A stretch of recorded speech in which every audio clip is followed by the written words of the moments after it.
Powered by NairaBet. This is Football Live with Dean Kilford. Well, a very good afternoon and warm welcome to Football Live, powered by NairaBet. And what an afternoon we got in store for you today, with no less than 5 games in the English Premier League, culminating in that big game at the Etihad between Manchester City and Spurs, as well as a mouth-watering game from the Bundesliga between Bayer Leverkusen and Borussia Dortmund. Our early window games are just about to kick off, so let's check in with our fantastic team of Football Live reporters around the grounds, starting with the big game at Stamford Bridge between two teams that have developed a real rivalry over the last couple of years as Chelsea take on Brighton. Brighton secured the double over Chelsea last season, but Chelsea did beat the Seagulls in the Carabao Cup fourth round. I'm delighted to join senior reporter Matthew Key for the first time this afternoon. Good afternoon, Matthew. Good afternoon, Dean. Good afternoon to all of our listeners. And as you mentioned there, Brighton with a terrific recent record over the Blues, but the Blues actually the last team to stop Brighton scoring. In fact, the only team to stop them scoring this season with that League Cup victory. Should be a really good game here at Stamford Bridge. Brighton have made plenty of changes after their Thursday night exploits in the Europa League. Roberto De Zerbi really prioritising that competition as his side have their first ever taste of European action. As for Chelsea, well, they're coming off a bruising defeat last week against Newcastle, where despite being in the game for the first half, 2 goals in less than a minute really hampered their chances of picking up anything from their trip to the northeast. And they had captain Reece James sent off, as well as the fullback on the opposite side, Marc Cucurella, booked for a 5th time, so he's suspended for this one as well. In come Mudryk in attack for Chelsea alongside Cole and Disasi to make up the back 4. And for Brighton, plenty of changes for them, notably Adringa, the Ivory Coast winger, in, as is Billy Gilmore against his old club. The game's just kicked off here, should be a cracker at Stamford Bridge. It's Chelsea v Brighton. Brilliant stuff. Thank you very much, Matthew. I'm sure we'll be with you very, very shortly. Two teams with very familiar faces on either side there, with some players mostly moving from Brighton, the South Coast, to Stamford Bridge. So Liverpool aiming to close the gap on league leaders Arsenal, who stretched their lead to the top of the table to 4 points, courtesy of that 2-1 win over Wolves yesterday afternoon. Fulham stand in their wake, fresh from that controversial Monday night victory over also Wolves. It could be a tough afternoon though for the Cottagers, who have only scored 4 goals at Anfield in 16 previous visits. Richard Bond is our man in place to report from Anfield. Welcome, Richard. Good afternoon, Dean. Good afternoon, everyone, and welcome to Anfield. We're about 2 minutes into a fascinating match between 3rd place Liverpool and 14th place Fulham. Liverpool came into the match off the back of their convincing 4-0 win against Ellis K. Linz to top the Europa League group. Brace of goals for Cody Gakpo, Luis Diaz header, and Mo Salah's 199th Liverpool goal. Reds' focus now turns back to the Premier League, with the Egyptian be looking to hit his goal scoring 200th goal milestone against the Cottagers, as he did to earn them 3 points in the 1-0 win here in May, to continue an astonishing run where he scored or assisted in his last 15 games at Anfield in the league. Having earned just a point last week, Liverpool are right in the title picture this season. And manager Jurgen Klopp, though, has a few problems today. He's without goalkeeper Alisson and forward Diego Jota after having injuries at Eastlands last weekend. Brazilian goalkeeper will be on the treatment table for a few weeks, allowing Callum Kelleher to make only his 6th Premier League start amongst 3 changes. Jota's problem is a bit more long-term, providing a chance for Luis Diaz to add to his season tally of 5 in all competitions, with a final change seeing the return of Ryan Gravenberch from injury. Fulham left it late to beat Wolves 3-2 on Monday, and with Williams' penalty seal a much-needed 3 points without a win in the first 5 games. Nigerian midfielder Alex Iwobi opened the scoring for his 2nd goal of the season on the night for Fulham, and he lines up once again playing off striker Raul Jimenez, as manager Marco Silva's also made 3 changes, welcoming back key midfielder João Paulinho to his starting lineup, whereas starts for Kenny Tete and Harry Wilson as Silva rotates his 11. Fulham are just one of a select group of teams to win at Anfield, triumphing in 2021 as Liverpool have lost just once here in 48 Premier League home games. Interesting one for you guys who fancy a bet though. None of the last 11 matches between the two sides at Anfield have seen both teams to score. NairaBet have both teams not to score at 1.85, with prices subject to change. Can Fulham do it today? We'll have to see. It's 0-0 here after about 4 minutes. Brilliant stuff. Thank you very much, Richard. As of course with Naira odds subject to change, but that seems like a decent one. Fulham obviously struggling to score at Anfield, just those 4 goals in 16 games previously to them, and they've never scored more than once at Anfield in the Premier League. Next, let's head to East London for a London derby between West Ham United and Crystal Palace. The visitors have only won 2 of their past 16 London derbies. Ironically, both of those victories came last season against today's host West Ham United, and they're looking to win 3 consecutive victories against the Hammers for the first time in their history. West Ham have fast started this season, and their first half record is only bettered by Manchester City. Jordan Uckley can bring us up to date with the early goings of this one. Good afternoon, Jordan. Good afternoon, everyone, and welcome to the London Stadium. It is West Ham versus Crystal Palace, the London derby for this one. I'll start with the team news for West Ham. West Ham fans will be happy that Jarrod Bowen is back in the lineup. He replaces Danny Ings up front. Ghanaian Kudus, there was rumours that he might have picked up an illness, but he starts on the right wing. There's a lot of African talent for both sides today. Crystal Palace have Michael Olise, who's of Nigerian descent, starting on the right wing for Crystal Palace. Crystal Palace actually unbeaten in their last 4 matches at the London Stadium, but West Ham are the form team. They have won their last 2 games, so they'll be expecting a home win. But so far, with 5 minutes gone, West Ham not so much fast starters here so far. It's West Ham 0, Crystal Palace 0. Good stuff. Thank you very much, Jordan. Of course, both of those victories for West Ham have come from behind victories as well. So there's one other game in the Premier League that's kicking off at 2:00, and that is down on the south coast. Bournemouth suddenly finding some form under their new manager, Andoni Iraola, and they've won 3 of their past 4 Premier League fixtures. They've also won 4 of their last 6 years against today's visitors, which are Aston Villa. Villa, though, bang in form, 4th in the table, and already have 22 Premier League wins this calendar year, just 2 shy of their all-time record of 24 victories set back in 1931. Goals could well be on the menu at the Vitality Stadium, where Patrick Noiret can tell us if the villains can pop Bournemouth's cherry. How are you, Patrick? I'm okay, and I hope you're well. Yeah, not too bad. Both teams playing, going at each other already. There's none of them staying back saying, look, you play, we play. That's my famous word, as you know. But as you've said, both teams are in form with Bournemouth winning the last game 3-1 against Sheffield United, and then, of course, Villa beating Spurs 2-1. Just one change for Bournemouth. Kurtz came back in the right back. 3 changes for Villa with Tielemans, Bailey and Zanino. At the moment, with 7 minutes gone, still Bournemouth 0, Villa 0.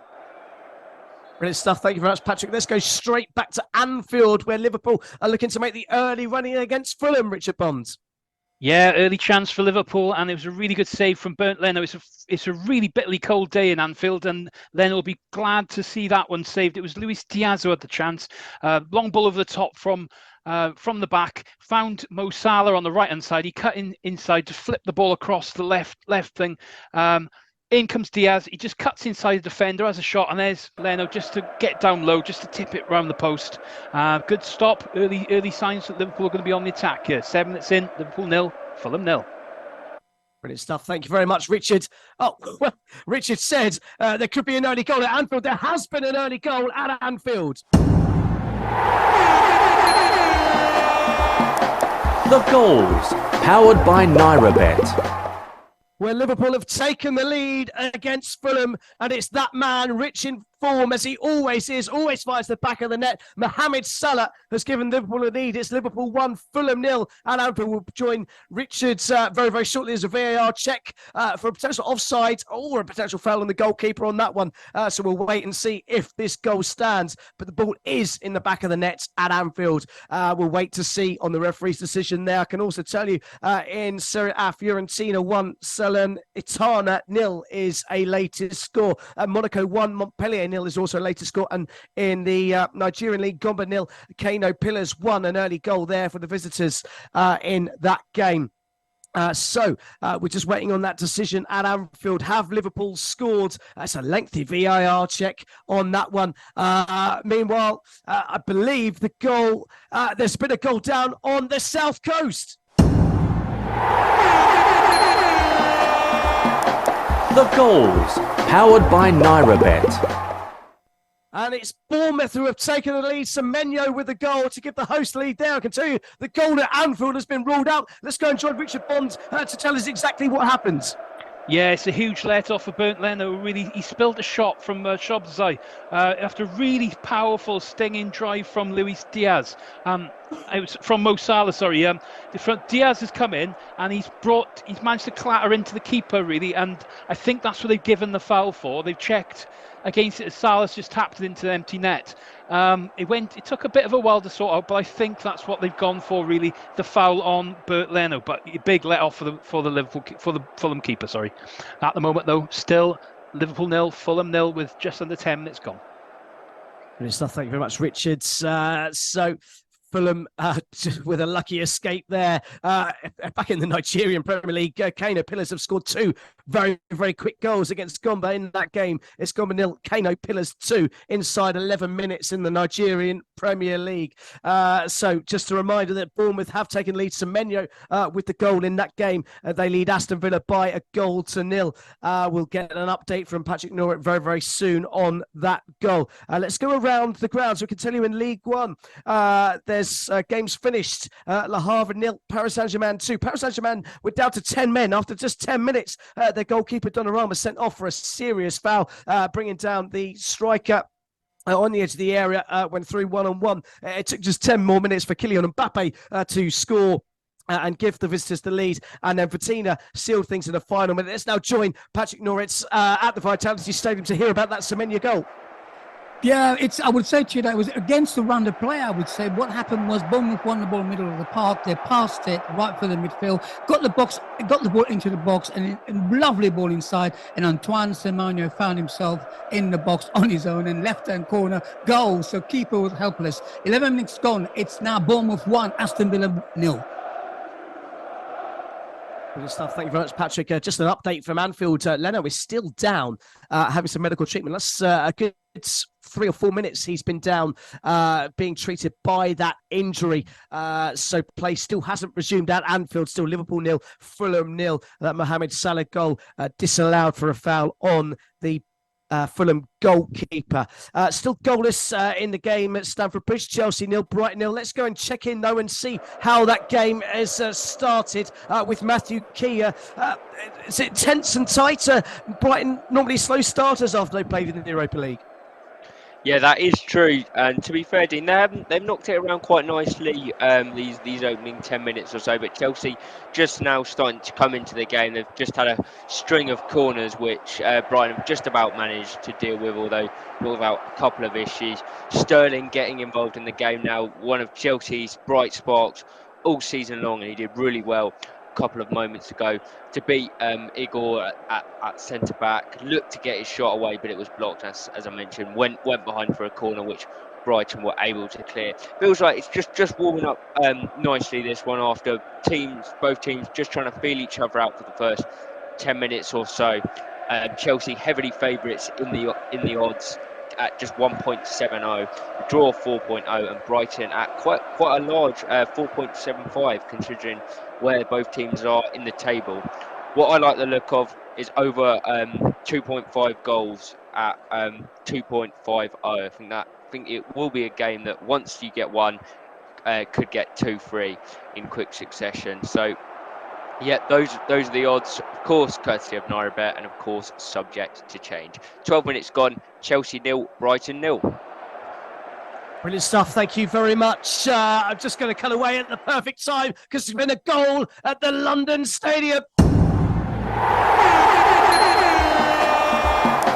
The goals, powered by NairaBet. And it's Crystal Palace that were making the early running in that game, but it's West Ham United that have taken the lead. Kudus with the opening goal inside 13 minutes. It's West Ham United 1, Crystal Palace 0. That's the latest goal. West Ham United looking to make it 3 wins in a row, and firmly on course to do that with an early goal through Kudus there at the London Stadium.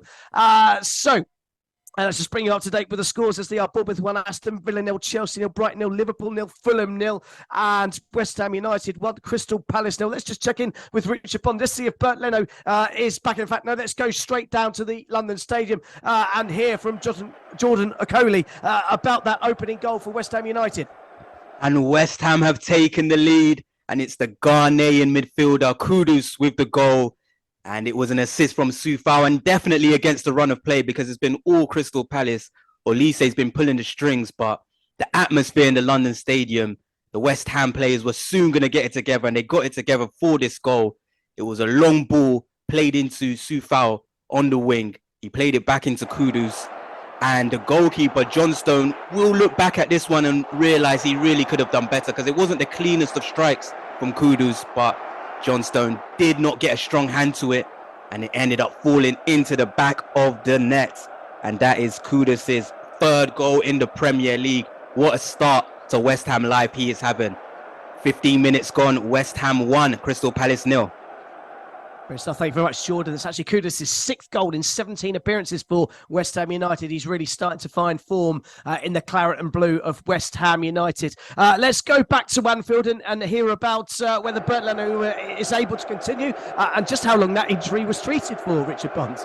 Yeah, well, it was quite a while, really, he was down for, and he's got severe bruising to his face, and you can see that his eyes already starting to puff up a little bit underneath. So he's bandaged up, and he's carrying on for Fulham for the minute. But it was a good 4 or 5 minutes he was down. So we're probably going to have a lot of stoppage time on the go here. While he was down, I did happen to notice Darwin Nunez seems to have a nice sporting a new haircut this afternoon with his nice plaits in, looking there a bit fierce for me, but not my cup of tea, but for some maybe so. Anyway, it's Liverpool 15 minutes into play here. Liverpool 0, Fulham 0. Not just the football, but fashion stylist Richard Bonds reporting from Anfield. Thank you, Richard.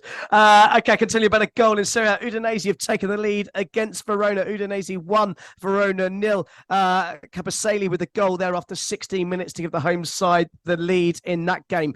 We've just been hearing from the game at Anfield. We actually heard from Jurgen Klopp ahead of the game this afternoon. He was telling us just about how much respect he's got for Marco Silva and his Fulham team. It's a really good football team. How they set it up. Jimenez now up front, or will play or Vinicius, and then you have one of the greatest, the little curly one, greatest players the Premier League ever saw, still going and going and going. Pereira. It's just a good football team, well set up, and that makes it special. And in this little stadium there, it's they can create a proper atmosphere as well. We had our struggles there, but here again it's at home, and we have to make sure that it will be extremely difficult for them. We've just heard from Jurgen Klopp. We were hearing from Matthew Key about things heating up at Stamford Bridge. Well, they've just turned on the gas. The goals, powered by NairaBet. And Enzo Fernandez has given the home side the lead in that game. It's Chelsea 1, Brighton 0. Here to tell us all about it is Matthew Key.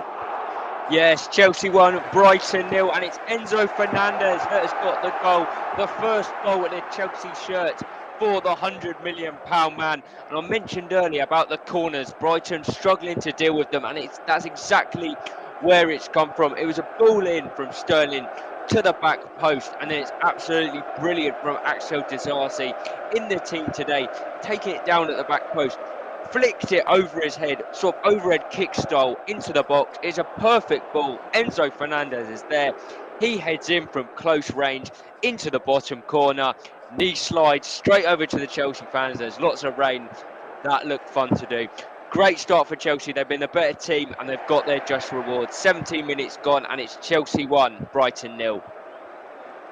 Brighton's poor form after the Europa League games looks set to continue in the early stages of that game. The home sides enjoying the spoils so far with Bournemouth, Chelsea and West Ham United all leading. Let's go check back in down on the south coast, the Vitality Stadium, to see if there's been any response from the in-form Aston Villa or Bournemouth still on top. Patrick Norrie.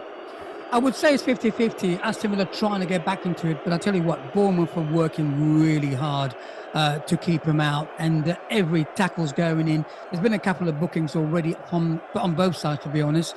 But it's an open game, very open game. It's like they both want the 3 points. But at the moment, of course, with 19 gone, still Bournemouth 1, Aston Villa 0. Thank you very much, Patrick Norris. So still Bournemouth 1, Aston Villa 0. Or is it? There's been a second goal at the Vitality Stadium. The goals, powered by NairaBet.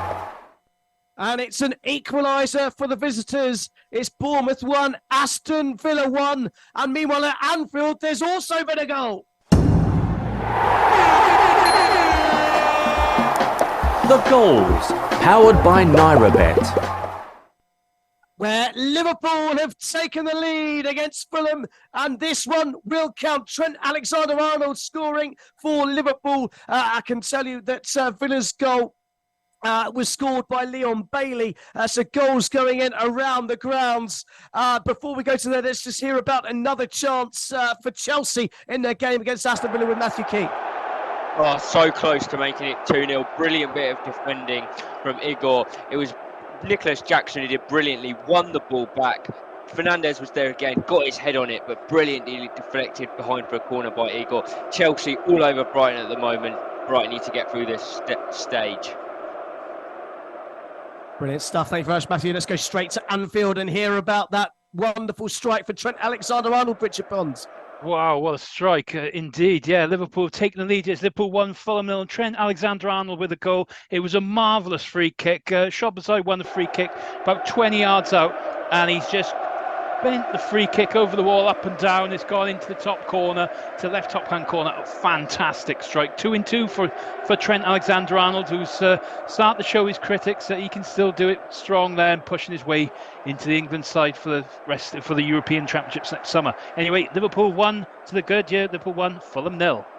Great stuff. Thank you very much, Richard. At Stamford Bridge, Chelsea were threatening a second goal. They've got a second goal. The goals, powered by NairaBet. And Levi Colwell has been the man to double the lead at Stamford Bridge. Meanwhile, at the Vitality Stadium, it's raining goals. The goals, powered by NairaBet. Just 2 minutes ago, Aston Villa were trailing. Now they've taken the lead. 2 goals in 2 minutes. We've seen the Villains leading at Vitality Stadium at Bournemouth. It's Bournemouth 1, Aston Villa 2. Let's go and hear about that second Chelsea goal with Matthew Key. Well, it's the exact same again, Dean. Unbelievable. Brighton not learned from their mistakes at all. It's a corner to the back post. Jackson gets up this time, heads it back across. And there's Colwell. He heads it towards goal. Billy Gilmore does brilliantly to clear it off the line, and the next shot goes wide. But the referee, Craig Pawson, points to his watch. The goal line technology system has gone off, and Colwell's shot was in before Gilmore could intervene. Brilliant spell for Chelsea. There's 2 goals in 5 minutes, the opposite of what happened to them last week. Been a brilliant start from Mauricio Pochettino, but Brighton will be kicking themselves. 2 goals from corners, 2 goals from corners to the back post, headed back across goal. Chelsea firm control of this one now. 22 minutes gone. Chelsea 2, Brighton 0. Brilliant stuff. Thank you very much, Matthew. Chelsea firmly in control at Stamford Bridge. Chelsea 2, Brighton Hove Albion 0. As you heard earlier, it's Liverpool 1, Fulham 0. West Ham United 1, Crystal Palace 0. At the Vitality Stadium, though, it's Bournemouth 1, Aston Villa 2. And here to describe not 1 but 2 goals is Patrick Norris. I'll do my best for you. I'll tell you what, the first one, of course, the equaliser came from Leon Bailey. He weaved past opponents with his left foot and unleashed a shot. Goal, made it 1-1 on 20. And then 2 minutes later, Diego Carlos found himself in the box once again. It was there free in the box. A simple shot in. A well-taken pass inside the box into the bottom right-hand corner. So with 23 gone, it's Bournemouth 1, Villa 2. Thank you very much, Patrick. Just a little known stats that Aston Villa, when they've taken the lead this season, have not dropped a single point. So if you're a betting man, maybe put your money on Aston Villa holding out and getting all 3 points here this afternoon. Let's head back to the London Stadium where West Ham were mightily close to extending their lead. Yes, Jared Bowen, nearly a goal on his comeback. It was a great ball over the top from Emerson. And that's what Jared Bowen provides. He provides runs in behind the defence. and he caught the Crystal Palace defence watching, but he should have done better with the finish. He tried to lift it over the goalkeeper, Johnstone, but he got it wrong. Maybe a bit rusty, Jared Bowen, looking for his 9th Premier League goal of the season. It's still all Crystal Palace in this match, surprisingly. West Ham happy to sit back and counter. So far, that has worked well for them, but they are inviting pressure. And with the likes of Olise and Edouard, Crystal Palace could get back into this game. It's 25 minutes gone. West Ham 1, Crystal Palace 0. Well, thank you very much. There's been a second goal, though, at Anfield. The goals, powered by NairaBet. It's been all Liverpool. So, what do you expect has happened? It's Fulham have got an equaliser. Wilson has levelled things up for the visitors. It's Liverpool 1, Fulham 1. Richard Bond saying before about both teams to score, not scoring would be the bet to take. Well, that is not the case. After just 25 minutes at Anfield, Liverpool 1, Fulham 1. I can also tell you a very, very lengthy VAR check, which we didn't know that was going on in the background. Aston Villa's second goal has actually been disallowed in that game. So it took about 2 or 3 minutes for the goal for us to realise that check was going on. Offside has been the verdict. VAR have come to Villa's demise a couple of times last week at the Tottenham Stadium against Tottenham Hotspur. They've been thwarted yet again. A really, really lengthy VAR check, a really, really close VAR check, but it's still Bournemouth 1, Aston Villa 1. Let's quickly go and join Patrick Norwick to hear about that disallowed goal. Yeah, I'm just watching it now, seeing it again. It was offside. It looks as, probably his toe. That's what it looked like, an offside. Really silly. I don't know, it's one of those, isn't it? So basically, we're still back to square one. Bournemouth 1, Aston Villa 1. Brilliant stuff. Thank you very much, Patrick. Let's just go quickly to Anfield and just hear about that equalising goal for Fulham. Yeah, I don't think anyone's going to start listening to me about betting odds anymore. It's Liverpool 1, Fulham 1, 26 minutes in play here. And yeah, it's a Fulham equaliser, and it didn't look like it was coming. It's been all Liverpool this half, but it shows just one opportunity taken and we're back level. The ball came down the left-hand side, and it was Robinson who picked it up. He's whipped in a really nice ball, and there's Harry Wilson, who's on really good form, scoring a couple for Wales the other day. Nipping in at the back post, catching Liverpool's defence cold, just to slot into the back of the net. Anfield's gone silent. It's Liverpool 1, Fulham 1, 26 minutes gone. You are listening to Football Live. Live and exclusive on Brila FM. The Premier League, the Bundesliga, Serie A, La Liga. 4 hours of football every Saturday and Sunday on Brila FM with Football Live. You are listening to Football Live on Brila FM 88.9 and 101.1 FM. Next Saturday afternoon on Football Live, Arsenal go to Aston Villa in the late kick-off. A huge match for both teams in the Premier League. Manchester United are in Old Trafford action against Bournemouth. Brighton and Hove Albion take on Burnley. Sheffield United are up against Brentford, and Wolverhampton Wanderers meet with Nottingham Forest. There are some big names and some big games around Europe on next Saturday's show. We'll feature Borussia Dortmund, Real Madrid and AC Milan. Join your host John Kane next Saturday afternoon for another action-packed afternoon of big football action, exclusive to Brila FM with Football Live. Football Live.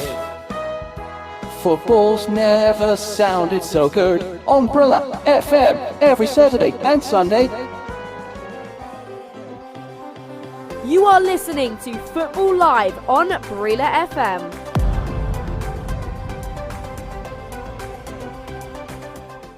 Get involved in NairaBet Super Sunday Special and net yourself a free bet. Manchester City take on Tottenham Hotspur, and we are giving away a 100% matched free bet up to £1,000. Whether you back the Citizens or Spurs, even if your bet does not win, you will still be eligible for the free bet. All you need to do is log in to www.nairabet.com, bet on Man City versus Tottenham, receive your free bet to use on any sports or virtuals. To qualify, just place a bet on either the pre-match markets or in play. Full details can be found on our promotions page. Must be over 18, minimum odds of 1.5, must be a real money bet. Cashed out bets do not qualify. General and free bet terms and conditions apply. Please gamble responsibly.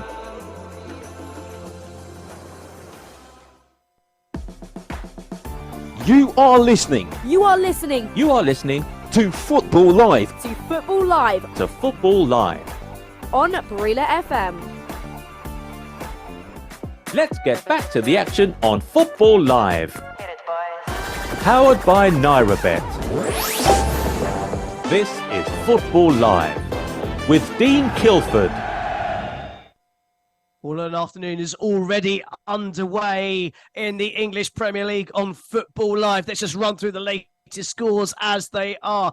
Bournemouth 1, Aston Villa 1, Chelsea 2, Brighton Hove Albion 0, Liverpool 1, Fulham 1, and West Ham United 1, Crystal Palace 0. Elsewhere, earlier on this afternoon, Le Havre 0, PSG 2. Another goal for Kylian Mbappe in that game for 10-man Paris Saint-Germain.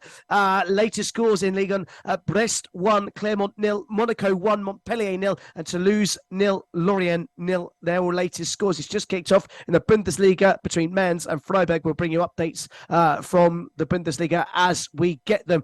In Serie A, it finished Lecce 1, Bologna 1, Fiorentina 2, Salernitana 0 is a latest score. And Udinese have just doubled the lead against Verona. Udinese 2, Verona 0 is a latest score. And the Eredivisie Feyenoord 1, PSV 2 is a full-time score, and it's half-time in these two games where GA Eagles 0, Twente 2, and Nijmegen 0, Ajax 0 as a half-time score as well. It's time. We're about 10 minutes, 15 minutes to go to half-time in our featured games. Let's get a latest odds check, in-play odds, powered by NairaBet. Here's John Kane with all the very latest odds from NairaBet. Thank you very much, Dean. And yes, good afternoon, everyone. The latest odds from NairaBet. Of course, all these prices are subject to change.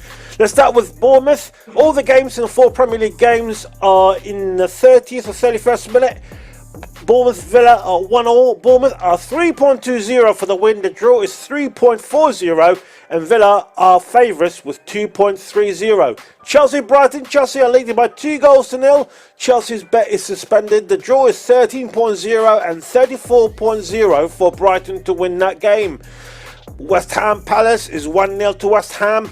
West Ham are 1.36 for the win. The draw is 4.75 and away win for Palace is 10.0.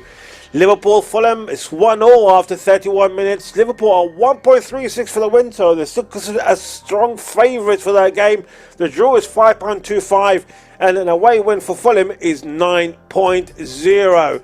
For Serie A, Fiorentina and Udinese are both leading at home by 2-0 after about 30 minutes. Udinese and Fiorentina, both home games are suspended betting wise. The draw for between Udinese and Verona is 13.0 and 29.0 for the Verona away win. For Fiorentina, likewise suspended for the home win, 26.0 for the draw and 81.0 for Salernitana to win that game. In the Dutch Eredivisie, we're still at half-time between Nijmegen and Ajax Amsterdam. Ajax are 1.95 for the win, the 3.0 for the draw, and for home win for Nijmegen is 4.75. Still 0-0 in the Spanish La Liga between Mallorca and Alaves. It's still 0-0. Mallorca are 4.50 for the win, the draw is 1.50, and an away win for Alaves has just gone down to 7.0. Of course, all these prices are from NairaBet and they're all subject to change. Brilliant stuff. Thanks as ever to our very own John Kane. The latest odds powered by NairaBet, of course, odds subject to change. Let's go around the grounds right now. We'll start with Stamford Bridge, where Chelsea were almost down to 10 men, Matthew Key. Yeah, I mean, it was never one that was likely to be given, Dean, but just a warning sign for Chelsea. They've been so comfortable in this first half an hour. I think they'll be shocked by how comfortable it's been against Brighton, but they don't need anything silly making life difficult for themselves. And it was Conor Gallagher who tried to slide in for a ball that was never really there to win. Caught a drinker who had to go and receive treatment. A yellow card was initially given by Craig Pawson. Yeah, I did just have a quick check, but quite rightly, decision not given. That spiced the game up just a bit. A couple of challenges going in now. Roberto De Zerbi's been frustrated by his side's performance, and that just spilled over a bit as a result of that challenge. Who could have himself been booked. But 33 minutes gone, just a warning sign for Chelsea, but they still very comfortable with a 2-0 lead over Brighton.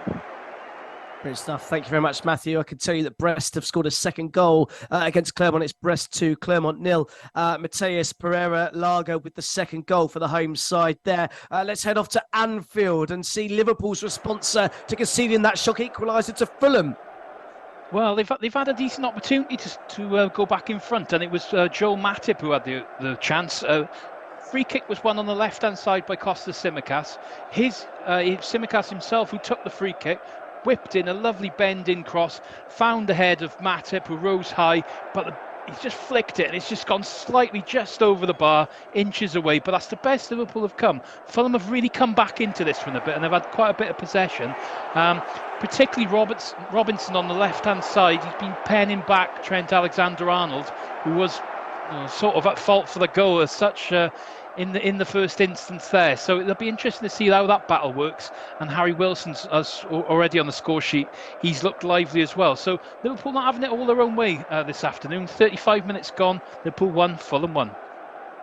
Great stuff. Thank you very much, Richard. Let's head off to the London Stadium. Would have been plenty of chances since we were last with Jordan Oakley. Yeah, the best chance fell to Jordan Ayew. He did very well cutting inside and then went for a strike, and it was just whisked past the post.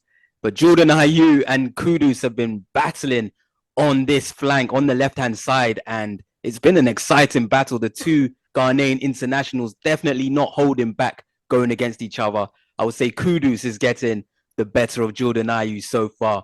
It's definitely been an exciting first half. 35 minutes gone. West Ham 1, Crystal Palace 0.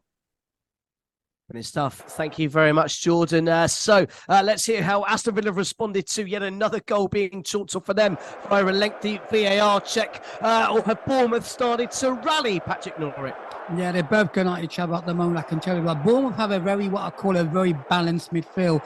There was a nice pass, a splitting pass from someone in midfield to Dominic Solanke. He took it into his stride without looking into the box. He just drilled it. But guess what? Martinez saved his shot. But at the moment, they're both going at it. Stats evens 50-50 in the first half. 36 minutes gone. It's still Bournemouth 1, Villa 1. Brilliant stuff. Thank you very much, Patrick. Let's go straight back to the London Stadium, where Crystal Palace were very close to getting an equaliser, weren't they, Jordan? Yes, they were. Crystal Palace are knocking on the door. You would expect if there was a chance from a free kick, it would be West Ham that would be coming close with James Ward-Prowse on their team. But it was actually Anderson, the centre-back for Crystal Palace, taking a free kick, and it took a wicked deflection, and that caught everybody off guard and almost fell into the bottom corner, but it just whisked past the post. Close though for Crystal Palace, who are knocking on the door as we approach half-time. West Ham 1, Crystal Palace 0. Thank you very much, Jordan. I can tell you that Verona have pulled one back against Udinese. It's Udinese 2, Verona 1. Milan Djuric from the penalty spots to reduce the arrears in that game. Speaking of the game at the London Stadium, West Ham United versus Crystal Palace, we got a chance to catch up with David Moyes, and he spoke about his respect for his fellow compatriot and opposite manager, Roy Hodgson.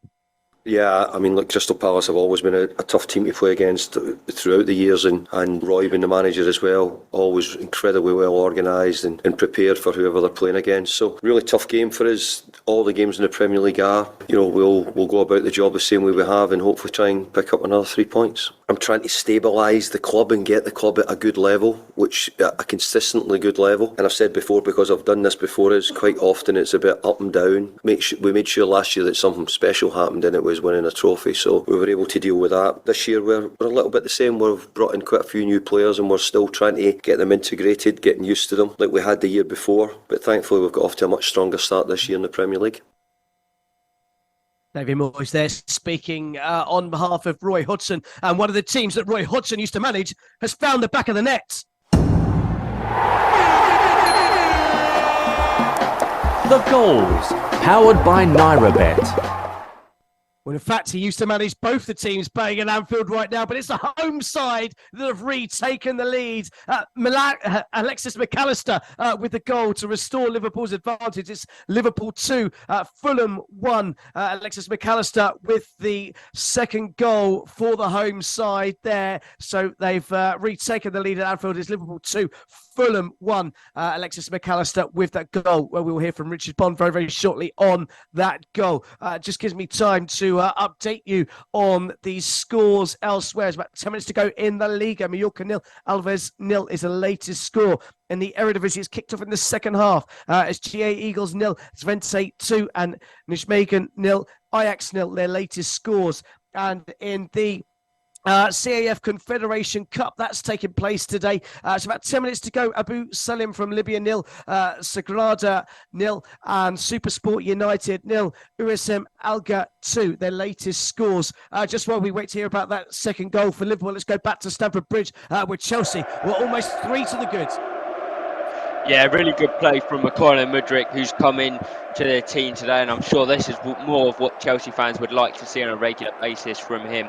Gets the ball, little Cruyff turn past Veltman, who tries to bring him down, can't do so, touch out of his feet, and fierce right-footed shot just wide. Really good from the Ukrainian international. 40 minutes gone, still Chelsea 2, Brighton 0. Thank you very much, Matthew. Let's go straight to Richard Bond at Anfield and hear about that Alexis McAllister goal.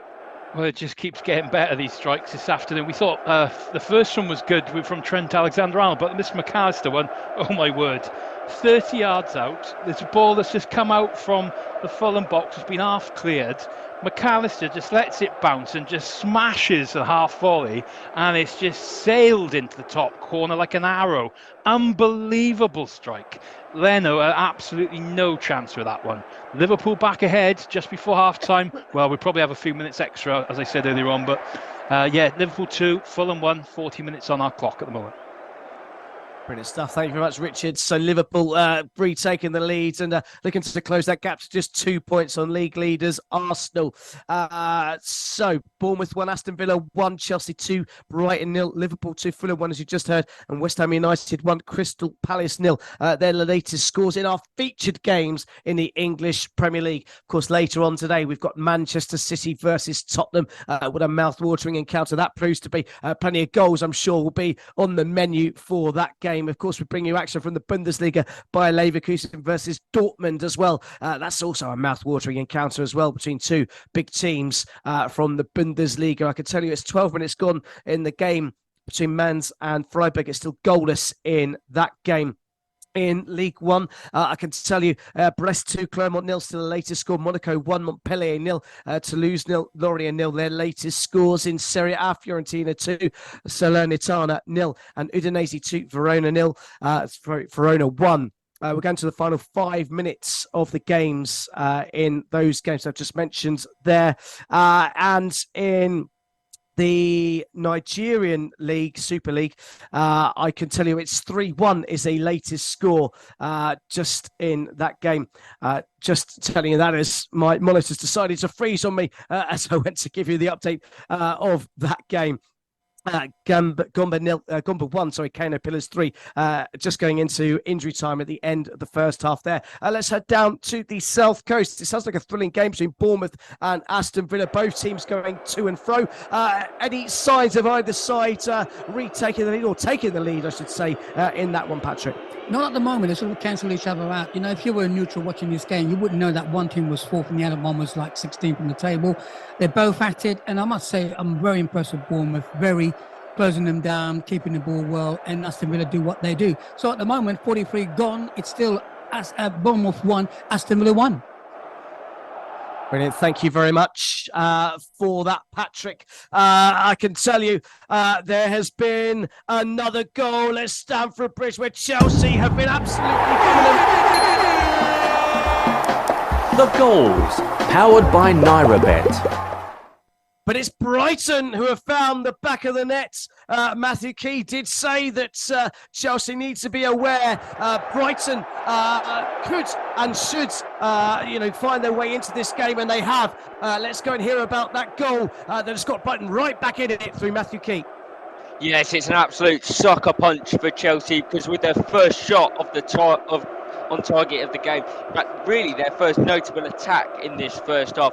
Brighton have halved the deficit, and it was the first bit of good football that the Seagulls have played. This is what Roberto De Zerbi is used to seeing from this team.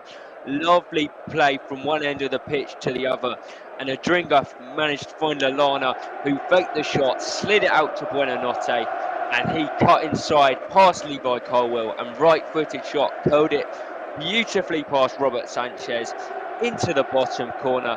The former Brighton goalkeeper, no chance stopping that one, and Brighton halved the deficit just before half-time. Could be a big goal in the context of this game. 43 minutes gone now, and Brighton back within 1. Chelsea 2, Brighton 1. Thank you, Matthew. Just what's that done to the latest odds, Matthew, in that one? Don't know if you've got those there in front of you. Yeah, we'll find them for you just now. It's currently suspended, Dean. Chelsea just forced a corner. It was actually a brilliant save. I'm looking at this back. Mudryk down the left-hand side, but a really good crossing. And Nicholas Jackson got on it at the front post and took a little deflection. And Jason Steele at full stretch makes a brilliant save to claw it behind. That looked like it was goal-bound, but it certainly was. It's gone out for a corner. Brilliant save from the Brighton goalkeeper. Chelsea almost had their 2-goal lead back straight away. The odds have just come back for us now. 1.3 Chelsea still favourites. Brighton back down to 4.20. Those are the odds, subject to courtesy of Narabet, subject to change. Brilliant stuff. Thank you very much, Matthew. Chelsea 2, Brighton 1 is a latest score. It's a latest score, but there's been another incident at Stamford Bridge. Just as I leave you, Matthew, it's all kicking off. Well, I didn't think anything of it, Dean. Chelsea getting a yellow card. Didn't think anything of it. It's Conor Gallagher. He's already been booked. And just like last week, Chelsea, from a position of somewhat strength, have completely chucked it away. Because having just conceded the goal, Conor Gallagher has got his marching orders and he can have no complaints whatsoever. The first yellow card was checked for a red card initially, so there was no doubts about this one. And this time, Billy Gilmore's got the ball, driven past Gallagher, who's just slid in, caught the Brighton player from behind, stopped an attack. Wasn't a particularly good challenge, nowhere near the ball. And Craig Pawson's got no choice but to send him off. And in a matter of moments, Chelsea have gone from completely in control to Brighton also not believing their luck, having played so poorly in this first half. You'd fancy them to get something out of this game. I'd give you the odds at half time, what that's done to them, Dean, because we've just gone into 5 minutes of added time. The Brighton fans can't believe their luck. Chelsea, Stamford Bridge is silence. They can't believe how their team has thrown away what was looking like such a promising first half for them. Chelsea 2, Brighton 1. Brilliant stuff. Thank you very much, Matthew. I can tell you it's half-time in the game at the London Stadium. West Ham United 1, Crystal Palace. There's a half-time score. There's 8 added minutes down at the Vitality Stadium to be played and 9 added minutes to be played at Anfield. Of course, there was that lengthy injury to Bernd Leno, so there's no surprise that injury time. And, of course, the VAR check took a long time on its own in that game. I can tell you, though, there's been a 4th goal at Anfield. The goals, powered by NairaBet. Well, Fulham have never scored more than 1 goal at Anfield in the Premier League until today. It's Liverpool 2, Fulham 2. Unbelievable equaliser for the visitors who have come from behind twice in that game. So we'll just hear about that goal very, very shortly for Richard Bond at Liverpool 2. Fulham 2 in the 2nd minute of added time in that one. I can also tell you, just while we're waiting, that there's been a goal in the game between Nijmegen and Ajax, and Hilson has scored for the visitors. It's Nijmegen 0, Ajax 1 in that game. So the visitors with the lead there. It's Kenny Tete, the defender, who has scored for Fulham to give them the equaliser in that game. There's a VAR check on that one there. Let's go and hear about the VAR check and the goal from Richard Bond. Yeah, we've got a bit of a lengthy delay at the moment now, as Fulham celebrations have been halted by Stuart Atwell, really, as he's just out going to check something, really, in the build-up to this. I think it might be for offside, really, because, I think he's just checking over now. If you want to come back to me in just a second, I'll give you a further update on that one. But it's Liverpool 2, Fulham 2 at the moment, potentially. Potentially that pesky VAR getting in our way of goals yet again. It looks like it's going to be a lengthy VAR check in that game. Now let's, whilst we're waiting, go and hear about the half-time reports from Jordan Ockley, the game between West Ham United and Crystal Palace. West Ham leading, but it's been quite an entertaining game, hasn't it, Jordan? It's definitely been an entertaining London derby. West Ham comfortably in front so far. Palace have knocked on the door, but they don't really look like scoring. They are missing Eberechi Eze. They're hoping that he doesn't have to undergo any surgery, but you can see the impact when Eze's not there. Olise is having to step up, and Olise, he has got 16 assists since August 2021, which is a very impressive stat, but he's not one to score goals like Eze does. So they are just missing that spark. West Ham, on the other hand, looking good with Kudus, and they'll be hoping to get a second. But so far, West Ham comfortably in front, 1-0 to the good through Kudus. West Ham 1, Crystal Palace 0 half-time. Brilliant stuff. Thank you very much, Jordan. So there's some real controversy about this goal or no goal, or is a goal at Anfield. Here to tell us all about it is Richard Bonds. Well, it has been goal. It was a goal, then it was disallowed, and now it's a goal again. And yeah, we're trying to work things out at the moment. Anyway, I'll tell you a little bit about it. It was really bad defending from Liverpool at the back as they'd gone to sleep again.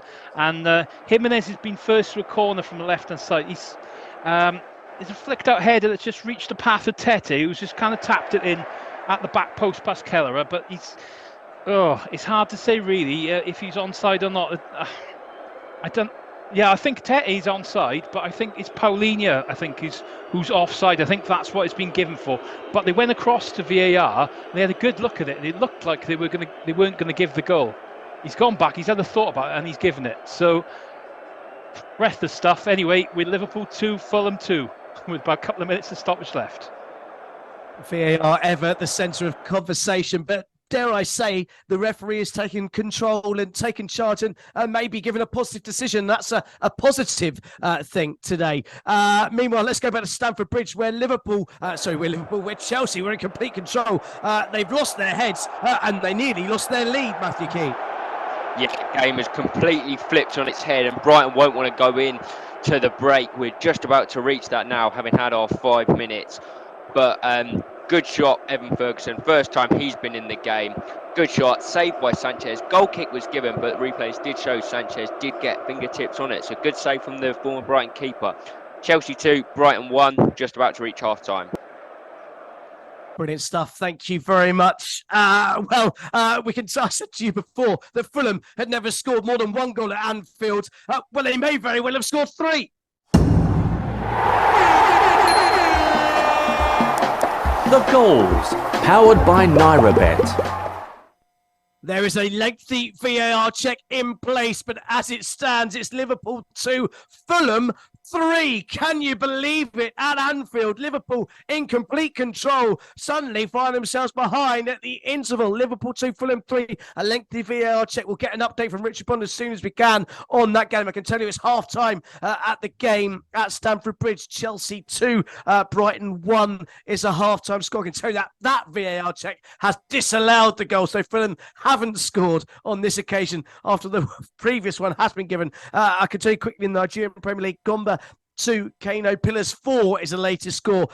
Plenty of goals in that game in the first half, 6-goal thriller in that one. We're into the 10th minute of stoppage time at the Vitality Stadium. They're still playing there. It's Bournemouth 1, Aston Villa 1. Let's go and hear about that half-time report from Matthew Key. Chelsea against Brighton. Chelsea were in complete control until 5 minutes before the break, and they've lost a goal, lost a player, and nearly lost their lead.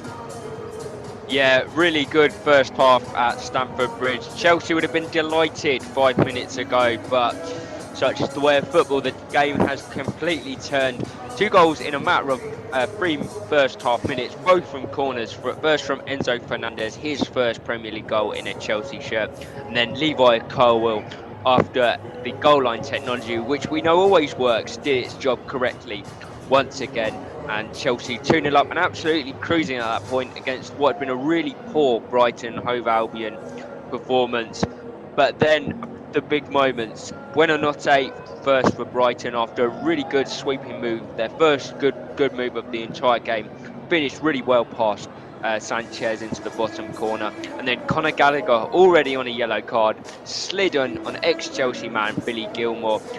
Craig Pawson, no choice but to give the second yellow card, and since then it's been all about Brighton. They were close to finding an equaliser in the next 10 minutes, the last 5 of the first half, and 5 minutes of added time. And Mauricio Pochettino's got a big job on his hands now if Chelsea are going to get all 3 points here. Half time, really entertaining first half here at Stamford Bridge. It's Chelsea 2, Brighton 1. Brilliant stuff. Thank you very much, Matthew. Let's go and hear about that disallowed third Fulham goal. What a game you've got on your hands there, Richard. Well, it's an absolute crazy game. I don't think we're going to finish this afternoon at this rate. But it's another disallowed goal for Fulham. And it was a ball that came into the box really from a corner. It was Pereira's corner came in. Paulinho wins the header and it's going towards goal. But Tim Ream's there at the back post and he's just tapped it in. He's offside. And it's clear, really, but they've checked it on VAR. I'm not surprised with all that's going on this afternoon, but it was disallowed. But we remain level. Liverpool 2, Fulham 2, and again, another couple of minutes left of stoppages, I would have thought. So thank you very much, Richard. I can tell you it's half-time in the game at the Vitality Stadium. Bournemouth 1, Aston Villa 1, but it almost wasn't, as Villa nearly took the lead before the break, Patrick. Yeah, they did, and I tell you what, Douglas Luiz is a very class player. It's the first time I actually watched him very closely. That's why a lot of clubs are after him. One particular club looking at him, see if they can have him or not. But yeah, he found himself in the box 1v1 with the keeper and took a shot early, but the keeper saved it. But at half-time, when at half-time, of course, it's 1-1 apiece, and the game started obviously very quiet on the first 10 minutes. Christie found Semenyo in the box and made it 1-0. 12 minutes after that, Klaver got himself booked a really bad tackle. And in the 17th minute, Semenyo got himself booked as well for misconduct. And then on the 20th, on the third 20 minutes, it was Leon Bailey took the ball from the right-hand side, beat 3 or 4 men, and then slotted bottom left-hand corner. What a goal. At half-time, it's Bournemouth 1, Villa 1. Brilliant stuff. Thank you very much, Patrick. They're still playing at Anfield, and there was almost a 5th goal, Richard Bonds. Classic Liverpool counter-attack, and we nearly had our 5th goal. Yeah, like you say, Liverpool on the attack. Trent Alexander-Arnold down that right-hand side. He's picked out Mo Salah. He's exchanged passes with Darwin Nunez. Salah gets the ball back. He cuts inside. Has a shot at goal. Bert Leno's just done a really good save just to get down low, just to kind of tip it. Not quite out of play, but just to safety. But Salah, should he have crossed it across the ball to Luis Diaz, who was free at the back post? I think if he had, that would have been 3-2. We're still going here, though. It's Liverpool 2, Fulham 2. Great stuff. Thank you very much, Richard. I can now tell you that the halftime whistle has just blown at Anfield. It is Liverpool 2, Fulham 2, a halftime score. What a pulsating first half at Anfield. That just gives me enough breath to step and hand back to Tony and the team in Lagos. Guys, what do you make of that? Powered by NairaBet. This is Football Live with Dean Kilford. Well, the second halves are underway in only one of our games due to that lengthy stoppage time. That game is at the London Stadium. West Ham United leading by a 1-0. Last time we heard at Crystal Palace, the ball was in the back of the net again, Jordan Ockley, but it didn't stand. Yes, the ball was in the back of the net. This time it didn't take no lengthy VAR checks like we usually see in the Premier League. This was quick and easy for the referee. Kudus, of course, he was involved. He whipped it in from that right-hand side, and it went straight into the back of the net. The goalkeeper completely didn't know what to do with it, but as you could see in the replay, Souček did swing a foot at the ball, and he was in an offside position, so that clearly put off the goalkeeper, John Stone, and that is why the goal was disallowed. He was in an offside position. It would have been a second goal for Kudus in this game, which He deserves to have a second goal. He's been very, very exciting. But no, the goal does not stand. So it's 50 minutes gone. West Ham 1, Crystal Palace 0. Brilliant stuff. Thank you very much, Jordan. It's just kicked off the second half. 10-man Chelsea 2, Brighton 1. It's still half-time in the game at the Vitality Stadium. Bournemouth 1, Aston Villa 1. And the last game to finish in the first half was the game between Liverpool and Fulham. 2 apiece it was in quite a pulsating first half, where we've also had 2 goals ruled out for VAR checks as well. Richard Bond, how could you surmise that in about 60 seconds? Well, I've caught my breath anyway. Well, it's half-time here at Anfield where there's been more action than in my namesake James Bond films. VAR, though, has not been the villain today, though, as both sides share a 2-2 scoreline at the break. Trent Alexander-Arnold opened the scoring with a really fine free kick from 20 yards midway through that first half as Liverpool dominated possession. They haven't looked like scoring since early Mo Salah goal had been ruled out by the virtual assistants. Fulham equalised against the run of play with Harry Wilson slotting in Anthony Robertson's cross, catching Trent Alexander asleep at the back post. Then the game burst back into life with a goal of the season contender from Alexis McAllister, smashing in a 30-yard half volley. Fulham, though, have been right in this all the way through the half, been back and forth with VAR. They equalised through Kenny Tete. We thought it was up. We thought it was given. We didn't. We did. It was given, and they were back level again. Tim Ream then had a goal chalked off for offside, an amazing 12 minutes into added time here, but we're level in a breathless contest at the break. Looking forward to this second half. If we have more of the same, I'm going to need to lie down. But at the moment, it's Liverpool 2, Fulham 2. Great stuff. Thank you very much, Richard. And there's been a second goal, and this one does count at the London Stadium. The goals, powered by NairaBet. Well, West Ham thought they'd extended their lead in the London derby, but it's the Eagles who have soared in to equalise, and Edouard the man with the goal. Let's go and hear about that right now with Jordan Ockerley. And we have got a game on our hands. Crystal Palace have equalised just before the goal. Edouard actually missed a crucial chance, an absolute sitter, but it did seem as if Ward-Prowse got a deflection onto it just to push it wide when Edouard tried to score. But let's talk about the goal. Mavropanos, what a mistake he's made at the back. He's played a blind pass. He didn't even look, and he played it straight into Edouard's path. Edouard still had a lot to do, threw a step over, then just shifted past his man and put it into the bottom corner. As cool as you like, but Mavropanos, what a shocker. What a shocker. He literally assisted Edouard's goal. What a gift. Crystal Palace are back into this game. And Crystal Palace have a great record at the London Stadium. They haven't lost in their last 4. So they'll be looking to go and get the third goal of the match and make it 2-1. So as things stand, it's West Ham 1, Crystal Palace 1. Where Crystal Palace having a really good record against West Ham United, doing the double over them last season. And of course, West Ham have been the team that have come from behind to win games in their last 2. Maybe times are going to turn around. It's going to be Crystal Palace's turn to do the same to them. That remains to be seen. West Ham United 1, Crystal Palace 1. Just under 10 minutes gone in the second half there. I can tell you about a third goal for Brest in their game against Clermont. It's Brest 3, Clermont 0. And it's Del Castillo with his second of the afternoon to make it Brest 3, Clermont 0 in League One. I can tell you about a couple of goals in the game in the Eredivisie between GA Eagles and Twente. It's 3-1, the latest score, or 1-3, I should say, the latest score. Lansana had pulled one back for the home side before Taha re-extended the 2-goal margin for Twente. It's about 8 minutes to go in that game.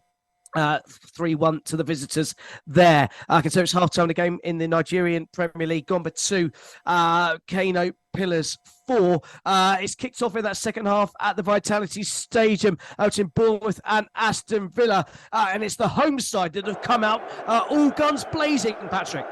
Yeah, they had no changes really from both sides, but it's still like Bournemouth tweeted something, I'm basically in midfield, whereby they were getting they were being dominated before anyway, but now they seem to be more on the ball, more on the front foot, keeping the ball. And Villa, I think, are just dropping back, trying to catch up on the counter. Be interesting what Emery's done now. He's very clever at this. He's let them have the ball. He's dropping back and see what happens. At the moment, it's, just make a change. I think he's made a change about Jacob Ramsey's come on for Zalnino. So it looks like Ramsey's come on to make a change. He does this all the time. He spotted something. So it looks to me that he's going to drop back and play on the counter. With 48 gone, still Bournemouth 1, Villa 1. Good stuff. Thank you very much, Patrick. Unai Emery, the master of substitutions, completely masterminding that turnaround in the game last Sunday away at Tottenham Hotspur and claiming all 3 points. Has he seen something that he can tap into and maybe get all 3 points again? Aston Villa are secretly becoming title contenders perhaps in this Premier League campaign, going under the radar. They could very well be second in the league, depending on how results go later on today. Let's go get an early check-in on the game at Stamford Bridge. Chelsea 2, Brighton 1. Brighton completely out of it until 5 minutes before the interval, where they got the goal back, and then Chelsea reduced to 10 men. Have they carried on in that same vein, Matthew Key? Yeah, it's been a really positive start from the away side. No changes from Mauricio Pochettino. Perhaps a bit of a surprise, given that they've lost the legs in midfield and Brighton really getting some joy in those areas. So I'm not sure it'll be long until we see a change there from Pochettino, as we see Caicedo, another one in midfield for Chelsea, getting booked, stopping a good attack. Maybe a bet for his protest as well. Give you the odds, as I said I would, at half-time, Dean, and Chelsea's still the favourites at 1.91, and the draw down to 3.25. I think that there could be a bit of money in the draw, and Brighton 5.0. So yeah, I promised for over 3.5 goals. We've had 3 so far. I'll go for a draw now in this second half. Those odds, of course, courtesy of NairoBet, and of course, subject to change. Chelsea 2, Brighton 1, early stages of the second half. Brilliant stuff. Thank you very much, Matthew. We're also in the early stage of the game at Anfield. A quite breathless first half. How has the second half started in the early stage of this one, Richard? Well, a little more calm in the start of the second half as Liverpool have come out. They're starting to probe, but Fulham holding firm as they did for most of that first half, in all fairness. Liverpool only threatening at certain times. Incidentally, Liverpool have scored and conceded 2 goals for the first time since 2020 versus Leeds, and Fulham for the first time since 2018. So this has been a bit of a remarkable scoreline, really, as such.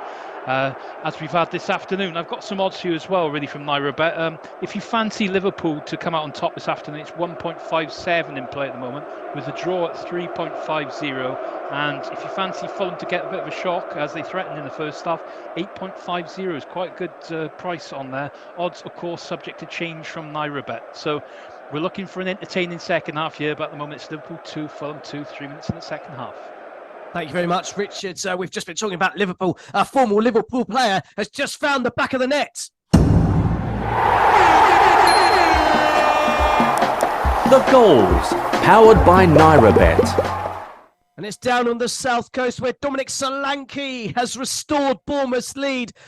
We said with Patrick earlier on that Bournemouth has started the second half strongly. Unai Emery had made the change, but it doesn't seem to have worked just now, as Bournemouth have leading by 2 goals to 1, 7 minutes into the second half. Dominic Solanke scoring yet another goal for the home side. Bournemouth 2, Aston Villa 1. A latest score and a big blow for Aston Villa's Champions League and potentially title aspirations this season. Let's go and check in down at the London Stadium. West Ham versus Crystal Palace. How have West Ham responded to that equaliser, Jordan? Well, I thought West Ham were about to make something happen here, because Kudus was fouled by his fellow countryman Jordan Ayew, and James Ward-Prowse stepped up to take the free kick. And when he steps up to take the free kick, I think all the West Ham fans in the stadium literally step up in anticipation. However, he hit the wall, but West Ham are trying to bounce back, but Crystal Palace have been hitting them on the counter. So we've got an exciting second half on our hands. West Ham 1, Crystal Palace 1. Great stuff. Thank you very much, Jordan. We've already had 12 goals in our 4 featured Premier League games. It's quite an unbelievable afternoon yet again here on Football Live. I can tell you in the... in fact, before I tell you about a quick goal for Sporting Lagos and home to Katsina United. Nansen with the goal there from the home side. Let's go and hear about the goal at the Vitality Stadium. Dominic Solanke's goal for Bournemouth against Aston Villa. Yeah, it's strange, really, because as I said to you, that I thought that Bournemouth came out the trap very quickly, but then he made the change. But they dominated possession. They actually went through the thirds, as I call it, from defence to midfield, and then a pass into the box to Dominic Solanke. Again, for some reason, they're always along the penalty area. Just a perfect low strike inside the left post, and it's 2-1 to Bournemouth. So now, with 53 gone, Bournemouth 2, Villa 1. Great stuff, Patrick. It sounds like a good game also. It sounds like a good game everywhere in the Premier League here this afternoon on Football Live. I can tell it's been a second goal for Ajax. They've doubled their lead away at Nijmegen. And it's Carlos Forbes with the goal there to make it 2-0 to the visitors. There's also been a third goal in the game in Serie A. Fiorentina 3, Salernitana 0. Buenaventura with the third goal for the home side to make it 3-0. Fiorentina, their afternoon is absolutely flying. There's also been a goal in the Nigerian Premier League. Abia Warriors leading away at Bayelsa United by 1-0. That's the latest score after 18 minutes there. Let's go back to the game at Stamford Bridge, where Brighton were certainly making the early running in the second half, looking to get that equaliser. They've had another chance and they've made a couple of changes, I believe, Matthew. Oh, Dean, this is what no reporter wants. We've got 4 changes for Brighton all at once. I didn't think it'd be long for Roberto De Zerbi. I thought even at half-time, maybe that goal just gave him 10 minutes to give to his team. I'll tell you about the shot first, then we'll work out the subs. It was a corner that Chelsea half-cleared, put in the back in the box, and Adam Lallana took it brilliantly on his chest, flicked the ball over his head and volleyed just wide. Would have been a spectacular goal. Lallana, one of those to make way. I can see also James Milner's come on for him. We've got the young defender on his Premier League debut, Jack Hinshelwood. He's gone off.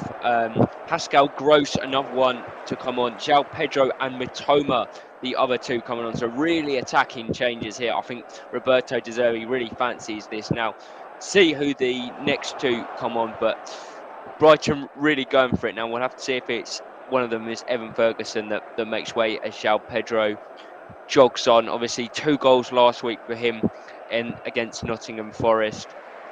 And Mitoma, we know what he can do. Always a surprise when he's left out of the team. Obviously rested, but rested no more. He's on as well. We've Buonanotte, the goal scorer, and Baleba in central midfield. One of the ones that the other 2 that have been substituted, as we see another yellow card, this time for Igor at centre-back for Brighton for a foul on Mudryk. Hope you got all of that, but the scoreline remains the same. It's still Chelsea 2, Brighton 1, just before the hour mark. Great stuff. Thank you very much, Matthew. Interesting about Jack Hinshelwood's youngster making his debut. His father, Adam, used to play for Brighton when they were down and nearly relegated from the Football League just about 10 years or so ago. It's probably a couple more years than that now.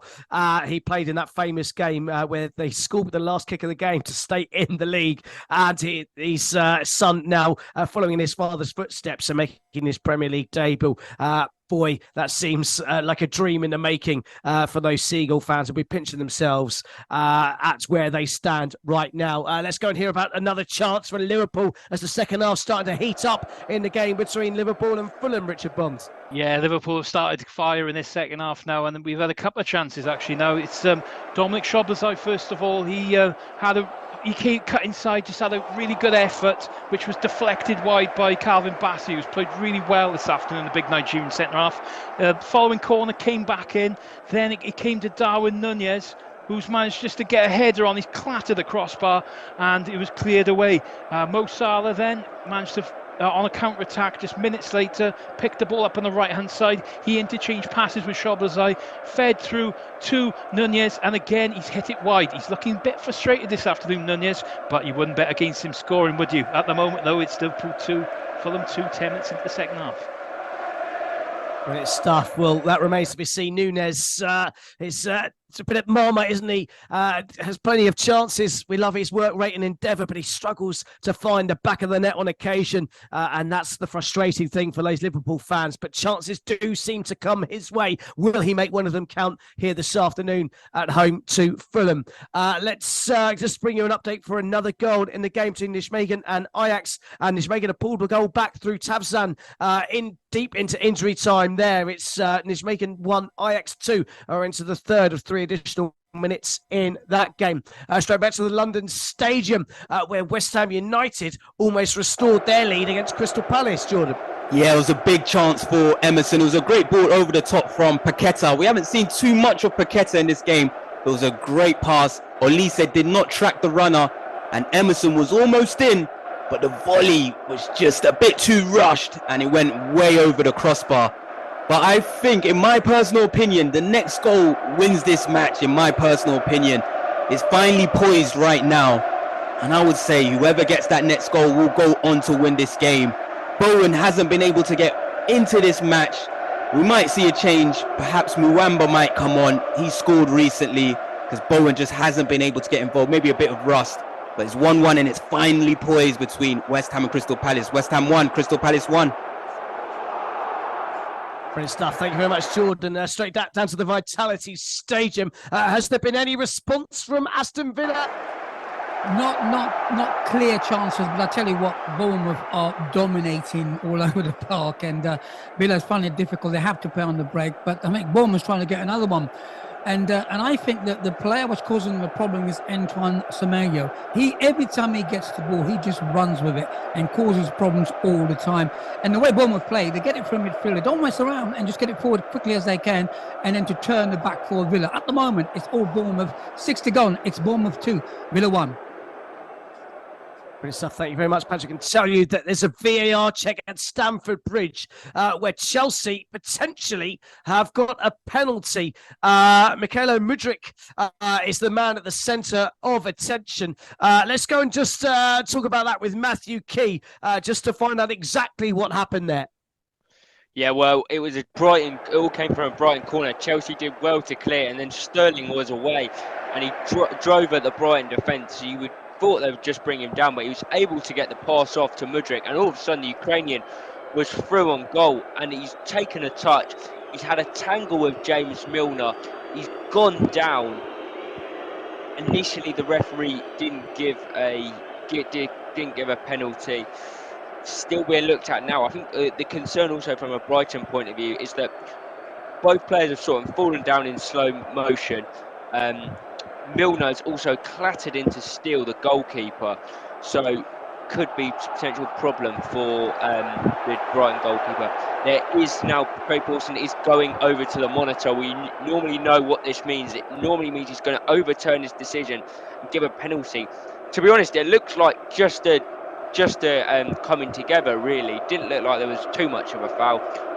But the penalty has been given. It's a penalty for Chelsea, huge in the context of this game. It's been all Brighton in the first 15 minutes, but Chelsea now have a huge chance to restore that 2-goal lead and potentially go halfway to those crucial 3 points. Chelsea 2, Brighton 1. Chelsea have a spot kick. Brilliant stuff. Thank you very much, Matthew. It's a controversy. VAR decision again. Once again, the referee not sticking to his guns like they did at Anfield, Liverpool versus Fulham, where Liverpool have rattled the bar, Richard Bonds. Yes, Darwin Nunez yet again hits the crossbar for that second time, and Liverpool is fantastic to watch on the counter-attack. They break with so much pace. The ball was won in midfield by Gravenberch. He fed through Szoboszlai, plays through Mo Salah, and he's like a steam train when he gets his head down. He flies through towards goal and feeds through Darwin Nunez. He's one-on-one with the keeper. He smashes the shot, but he's smacked the crossbar with Leno well beaten on there. Should have scored. Frustrating afternoon for him so far, but Liverpool still level. It's an hour on the clock here. Liverpool 2, Fulham 2. Thank you very much, Richard. We're still waiting for the penalty to be taken at Stamford Bridge. Enzo Fernandez is the man believed that's standing over that ball, looking to get his second of the afternoon and to restore Chelsea's 2-goal advantage. I can tell you, He has restored Chelsea to the advantage. The goals, powered by NairaBet. Let's go and hear about that penalty through Matthew Key. Well, it's never easy when you have to wait a long time, and that's exactly what Enzo Fernandez has had to do. But he's got one goal already, and he slotted this penalty straight down the middle, still picked himself up, but died the wrong way. Chelsea have their two-goal lead back, now lead 3-1. Lots of yellow cards in that exchange as well. Milner booked for the initial foul, and then still booked for delaying the taking of the penalty, trying all the usual tactics, having plenty of water, trying to strike Enzo out. Didn't work, and Chelsea have their 2-goal lead back. Chelsea 3, Brighton 1. Great stuff. Thank you very much, Matthew. Chelsea, despite being down to 10 men, have restored their 2-goal advantage. I think it's time to get a latest odds update, in-play odds, powered by NairaBet. Here's John Kane with all the very latest odds from NairaBet. Yes, the latest odds from NairaBet. Of course, all these prices are subject to change. As you just heard, Chelsea scored the third. They're 3-1 up against Brighton, but they're still playing with 10 men. So the odds could be favourable if you think that Brighton can do something about that. Chelsea at the moment are down to 1.17. The draw is 7.50. And Brighton away win is 23.0. And I'd love to hear from Matt Kesey if there's a chance of Brighton coming back, even though they're losing 3-1, but Chelsea are with 10 men. Liverpool Fulham 2-2, 62 minutes gone. Liverpool are 1.67 for the win. The draw has just gone down to 3.20, and Fulham away win is also gone down to 8.0. So I'm sure Richard Bond can tell us if Fulham are on top in that game. Bournemouth Villa, still 2-1 for Bournemouth. Bournemouth are 1.57 for the win. The draw is 3.75, and away win for Villa is 8.0. In fact, the Bournemouth has just gone down to 1.53. West Ham Palace is still 1-0 there in the Olympic Stadium, 73 minutes gone. West Ham has just gone up to 3.30. The draw has gone down to 1.75, and Palace away win is 6.0. There's a game with still 0-0 in the French Ligue 1 between Toulouse and Lorient. 70 minutes gone, it's still 0-0. Toulouse are 3.60 for the win. The draw is 1.75, and Lorient are 5.25 for the win. The Bundesliga is half-time between Mainz and Freiburg. It's 0-0, so it's anyone's game at the moment. However, Mainz are favourite. They're at home. They are 2.40 for the win. The draw is 2.50, and away win for Freiburg has just gone up to 4.50. Spanish La Liga, 15 minutes gone. It's still 0-0 between Almeria and Real Betis. Almeria are 3.50 for the win. The draw is 3.50, and Betis away win is 2.10. Of course, all these prices are from NairaBet, and they're all subject to change. Great stuff. Thank you very much, John, for the updates there. I can tell you, whilst he was giving us the latest updates, particularly from Ligue 1, Toulouse took the lead against Lorient in that game. So Toulouse 1, Lorient 0 is the latest score in Ligue 1. It's also in the Nigerian Premier League. Gombe 2, Kano Pillars 5. What a game that is. Let's go and hear about an Oscar award, or at least an Oscar nomination that should be given at the London Stadium, Jordan.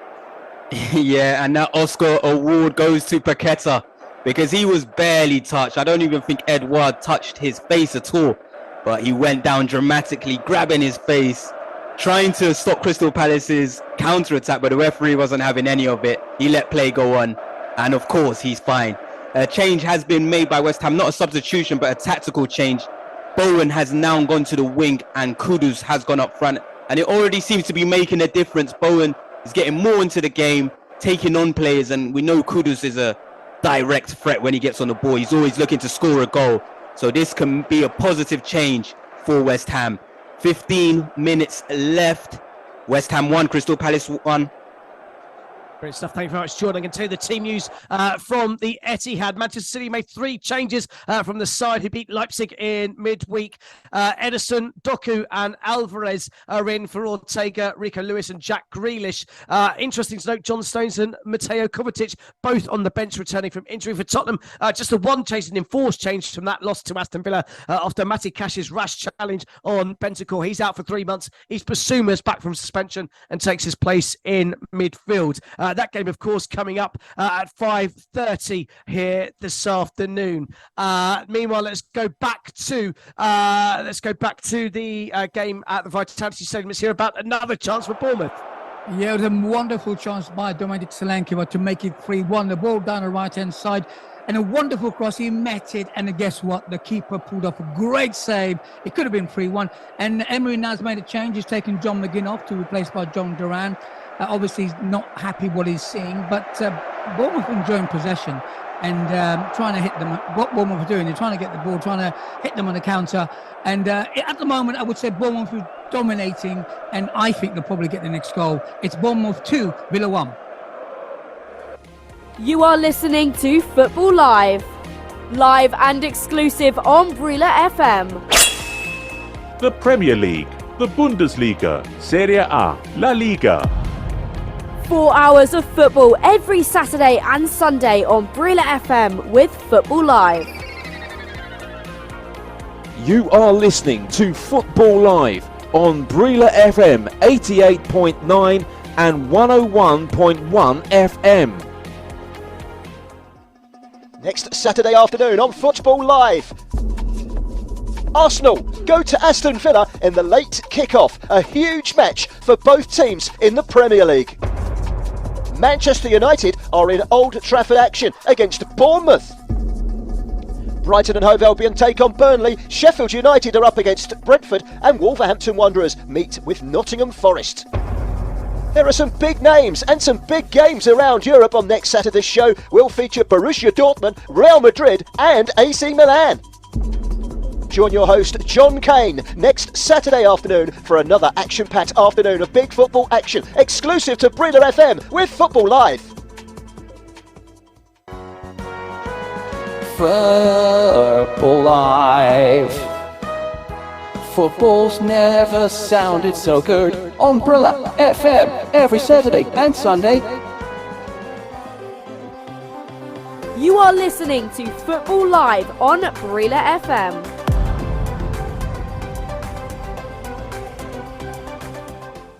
Get involved in NairaBet Super Sunday Special and net yourself a free bet. Manchester City take on Tottenham Hotspur and we are giving away a 100% matched free bet up to 1,000 Naira.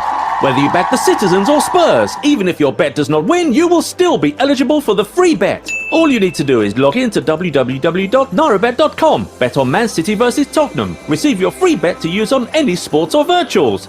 To qualify, just place a bet on either the pre-match markets or in play. Full details can be found on our promotions page. Must be over 18, minimum odds of 1.5, must be a real money bet. Cashed out bets do not qualify. General and free bet terms and conditions apply. Please gamble responsibly.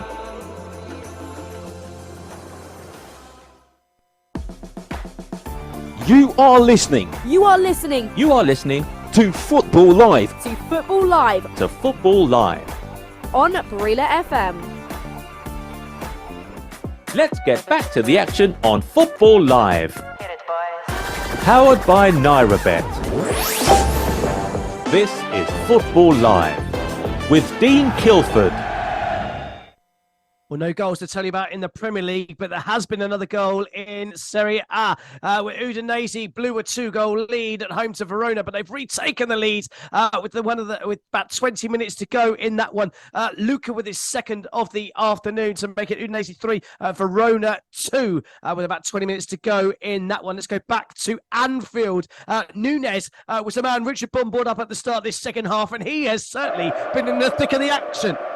Yeah, you might as well call it Nunes 2, Fulham 2, because this half has totally been about Darwin Nunes, and he's missed an absolute sitter. And you know, at this level, I feel you really have to convert chances when you give them to them against good teams, because Fulham are a good team. And Szoboszlai managed to find the ball in midfield as he's done so much in this game, get a good bit of space. He's found Salah, who's done a really, from across from the left, he's managed just to nod the ball down into Nunes' path. All he has to do, take a touch, slot it in the corner. No, he's tried to just hit it first time. He fluffed it and it's just hit the edge of his boot and gone out of play. Big miss there for Liverpool. Since then, they've made a couple of changes. They've moved Trent Alexander-Arnold into midfield and brought Joe Gomez on. I think that's sensible considering the attacking threat Fulham have had on that left-hand side. And Cody Gakpo's come on for Szoboszlai, who's worked really hard. Liverpool have also lost Joel Matip to injury with Konate coming on. So there's plenty going on, but we are level still. Liverpool 2, Fulham 2, 70 minutes gone. Good stuff. Thank you very much, Richard. Let's go to Stamford Bridge to see how Brighton have responded to conceding that third goal from the penalty spots. Matthew Key. Yeah, well, it's not quite knocked all the wind out of their sails, but they've certainly been slightly deflated from that Chelsea third goal. A bit like Brighton's goal in the first half. It came completely against the run of play, but you've got to give credit for Chelsea. They didn't just sit back and could have just hoofed the corner clear, but instead worked it out to Sterling, who then played a brilliant pass to Mudryk, and that's where the penalty came from. So credit to Chelsea, who've really had to dig in this second half. And considering after last week, the game they had against Newcastle where they conceded 2 in a minute and then had the red card for Reece James, their heads could have really dropped today, but they haven't. They've kept with their team and they've got their rewards in the form of that third goal, which could prove the all-important one in this game. There's about 15 minutes left. It's still all Brighton in terms of possession. They're yet to really create a clear-cut chance since Chelsea restored their 2-goal lead. Sterling and Jackson have made way for Palmer and Maatsen, emphasising the depth that Chelsea have in this squad, and they're looking to hold on for these remaining 15 minutes plus added time. Chelsea 3, Brighton 1. Brilliant. Thank you very much, Matthew. Let's go back down to the Vitality Stadium. Bournemouth in complete control in this second half. They have the lead and they're looking to shore things up, aren't they, Patrick? Yeah, I think so. With 74 gone, still Bournemouth 2 and Villa 1. But a couple of substitutions to tell you about. Philip Billing for Bournemouth has come on for Justin Kluivert, of course. And Antonio Semedo, a bit surprised he's come up. He's come on for by Luis Santera. And they're still at it, both of them I think what Bournemouth are trying to do is try to shore things up to make sure that they get the 3 points. As for Villa, they're thinking, you know what, let's try to get a draw. If we can't get a draw, if we lose 3-1, we lose 3-1. With 75 gone, still Bournemouth 2, Villa 1. Thank you very much, Patrick. One that they used to call the dubious goals panel, and now it's Opta that seem to instantly claim where goals have been scored and who scored them. Trent Alexander-Arnold's goal is now going down as an own goal, as although his shot came back off the underside of the bar, it came off the back of Leno. So that is going down as an own goal, not as a goal for Trent Alexander-Arnold. So those of you that play fantasy football may be a little bit annoyed at the lack of points that you'll get here this afternoon. Meanwhile, let's go back to the London Stadium. A London derby finally poised to the goal apiece into the final 8 minutes or so of that one at the London Stadium. Any sign of a breakthrough for either side, Jordan? If there's going to be a breakthrough, you would think it's going to be from West Ham. They're the ones that are really pushing on, trying to get the goal. You can see Crystal Palace would take a point from this one. And to be fair, would be a well-earned point. So they will take the draw, but West Ham, they are not trying to draw this game. They are really pushing on, going for the winner, which we like to see and which the home fans will love to see. So if there's going to be a goal, you would think it will come from West Ham, but there's not long left for them to get that goal. Perhaps they need to make a change or two. David Moyes hasn't made any change in this match, which is quite surprising since they need to get the results. But maybe he'll make a change soon and maybe West Ham will get the winner with almost 5 minutes left of this game. West Ham 1, Crystal Palace 1. Thank you very much, Jordan. We'll go straight back to the Vitality Stadium, where Aston Villa almost found an equaliser, Patrick. Oh, what a chance that was. The substitute, Jovan Duran, found himself on the edge of the box. Left foot shot, right. And I thought it hit the post. It didn't. The keeper got it and went to a corner. With 77 gone, still, Villa pushing, Bournemouth 2, Villa 1. What a game we've got now. Brilliant stuff. Yeah, we thought it was going to be an entertaining one down on the South Coast, and they are proving us absolutely right. Let's go straight back to Anfield. Liverpool 2, Fulham 2. There's about 15 minutes to go there. We're slightly behind the other games. Fulham holding on. They're looking solid now, or are they still giving Darwin Núñez, can't even say his name, the freedom of Anfield? Well, Darwin's been a bit more quiet the last couple of minutes, but Fulham have made a couple of changes. They brought on Willian, who scored a couple in the week, and Tom Kearney for Wilson and Pereira, just to freshen things up a bit, and they've settled a bit better into the game as it's quietened down. But we've had one attempt really for Liverpool. Ryan Gravenberch, he had a good effort really from range, saved comfortably enough from Leno. He's had a really good game considering he had that big hit in the first half. He's played really well in this match. Luis Diaz picking the ball up to pick him up. But yeah, 15 minutes to go here. It depends who's going to roll the dice really. Are Liverpool going to keep pushing forward and go for it? They've got a couple of subs left. Fulham, I think, will be happy with a point, definitely, I would have thought, in this game. So Liverpool 2, Fulham 2, 15 minutes to go. Great stuff. Thank you very much. Of course, Fulham got that late winner on Monday night at home to Wolves. For a controversial penalty decision, I might add, but could they be on course for a second 3-2 win in the space of 6 days? Or time will tell in that game. Although odds would suggest that Liverpool might be the favourites in that one. Straight back down to the Vitality Stadium, where it's more like a basketball game than a football game, Patrick. Yeah, my famous word, you play, we play. Great solo effort by Lewis 17 for Bournemouth. He tricks his way through two defenders, right, before firing a drive just outside the box. Guess what? The keeper was equal to it and saved it. 79 gone. Bournemouth 2, Villa 1. Thank you very much, Patrick. I can tell you about some full-time scores from earlier on this afternoon. In the Liga, it finished Mallorca 0, Alaves 0. That's a full-time score. In the Eredivisie, GA Eagles 1, Twente 3, Nijmegen 1, Ajax 2 is a full-time score. The latest scores in the Premier League: Bournemouth 2, Aston Villa 1, Chelsea 3, down to 10 men, Brighton 1, Liverpool 2, Fulham 2, West Ham United 1, Crystal Palace 1. In Ligue 1, Brest 3, Clermont 0, with about 5 minutes to go in that game. Monaco 1, Montpellier 10-man, Montpellier 0 in that one. Minamino's goal after 10 minutes, the difference between the two sides there. Toulouse 1, Lorient 0. Later scored Delingo with the goal there 20 minutes before half-time. 20 minutes before full time, I should say. It's about 8 minutes to go in Serie A, both games there. Fiorentina 3, Salernitana 0, and Udinese 3, Verona 2. Latest scores in the Nigerian Premier League: it's Gombe 2, Kano Pillars 5, and the Bundesliga, we're about 8 minutes going to the second half. Mainz 0, Freiburg 0. Let's head over to the game at Stamford Bridge, a big game. Chelsea versus Brighton. It appears maybe that Brighton have run out of steam, Matthew. Well, it did, Dean. They just had a really good chance, almost like this goal that Levi Colwill scored earlier. It's a corner for Brighton. It was whipped in, headed back across goal, and Matoma was there. Got his head on it, which is quite impressive for someone as small as he is. Got a really powerful head on it. And Sanchez caught it. Appeals from the Brighton players and fans that ball had gone over the net, but this time Craig Pawson's watch didn't go off. The dubious the goal line technology system didn't play again, and the replay showed that part of the ball was over the line, but of course we all know it's got to be the whole ball over the line for it to be a goal, and it wasn't. So maybe that will give Brighton some encouragement, as we've got about 8 minutes left plus added time. They're going to need to find something quick, though, to make Chelsea worried, I think. 82 minutes gone, Chelsea 3, Brighton 1. Thank you very much, Matthew. Straight back to Anfield, where the visitors have had a rare side of goal, Richard. Yeah, well, as Liverpool push for that winner, they got to watch out for Fulham's counter-attacks, and they had a really good chance a minute ago, and it was Keller who denied Robinson from a really sweeping break on the counter-attack. Williams made a real difference since he's come off the bench in his second half now in the last few minutes, and it was way on that counter-attack on that left-hand side.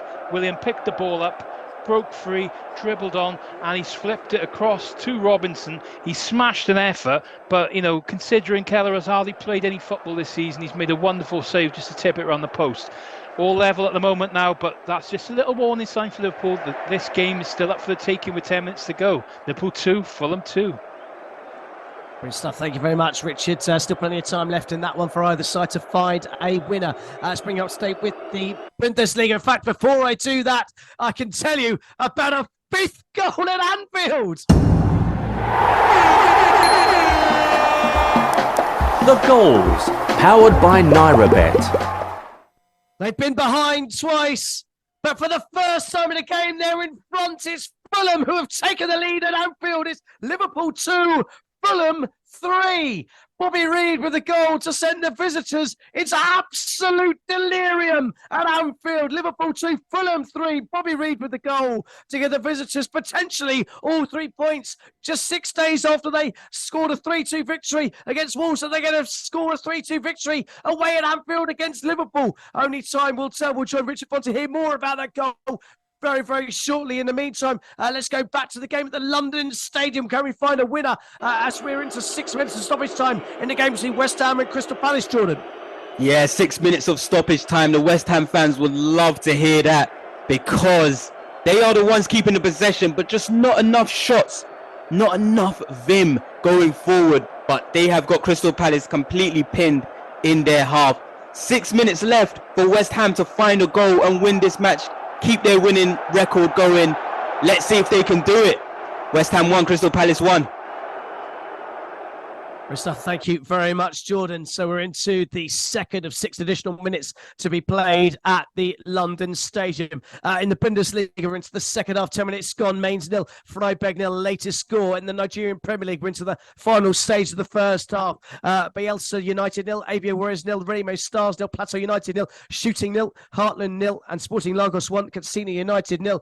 They're all latest scores in the Liga. It's about 34 minutes gone, and Hector Bellerin has seen a red card for Betis. They're still drawing 0-0 away at Almeria. So Almeria 0, Real Betis 0, but Betis down to 10 men. Former Arsenal man Hector Bellerin sent off after 25 minutes. Let's go and hear about that Fulham goal from Richard Bond. Yeah, unbelievable stuff here. We're saying Liverpool at their own worst enemy this afternoon. They've missed so many chances. They should have had put this game to bed. But Fulham have come in the last 10 minutes to perhaps sneak this one. It's Liverpool 2, Fulham 3. Bobby Decordova-Reid, the scorer.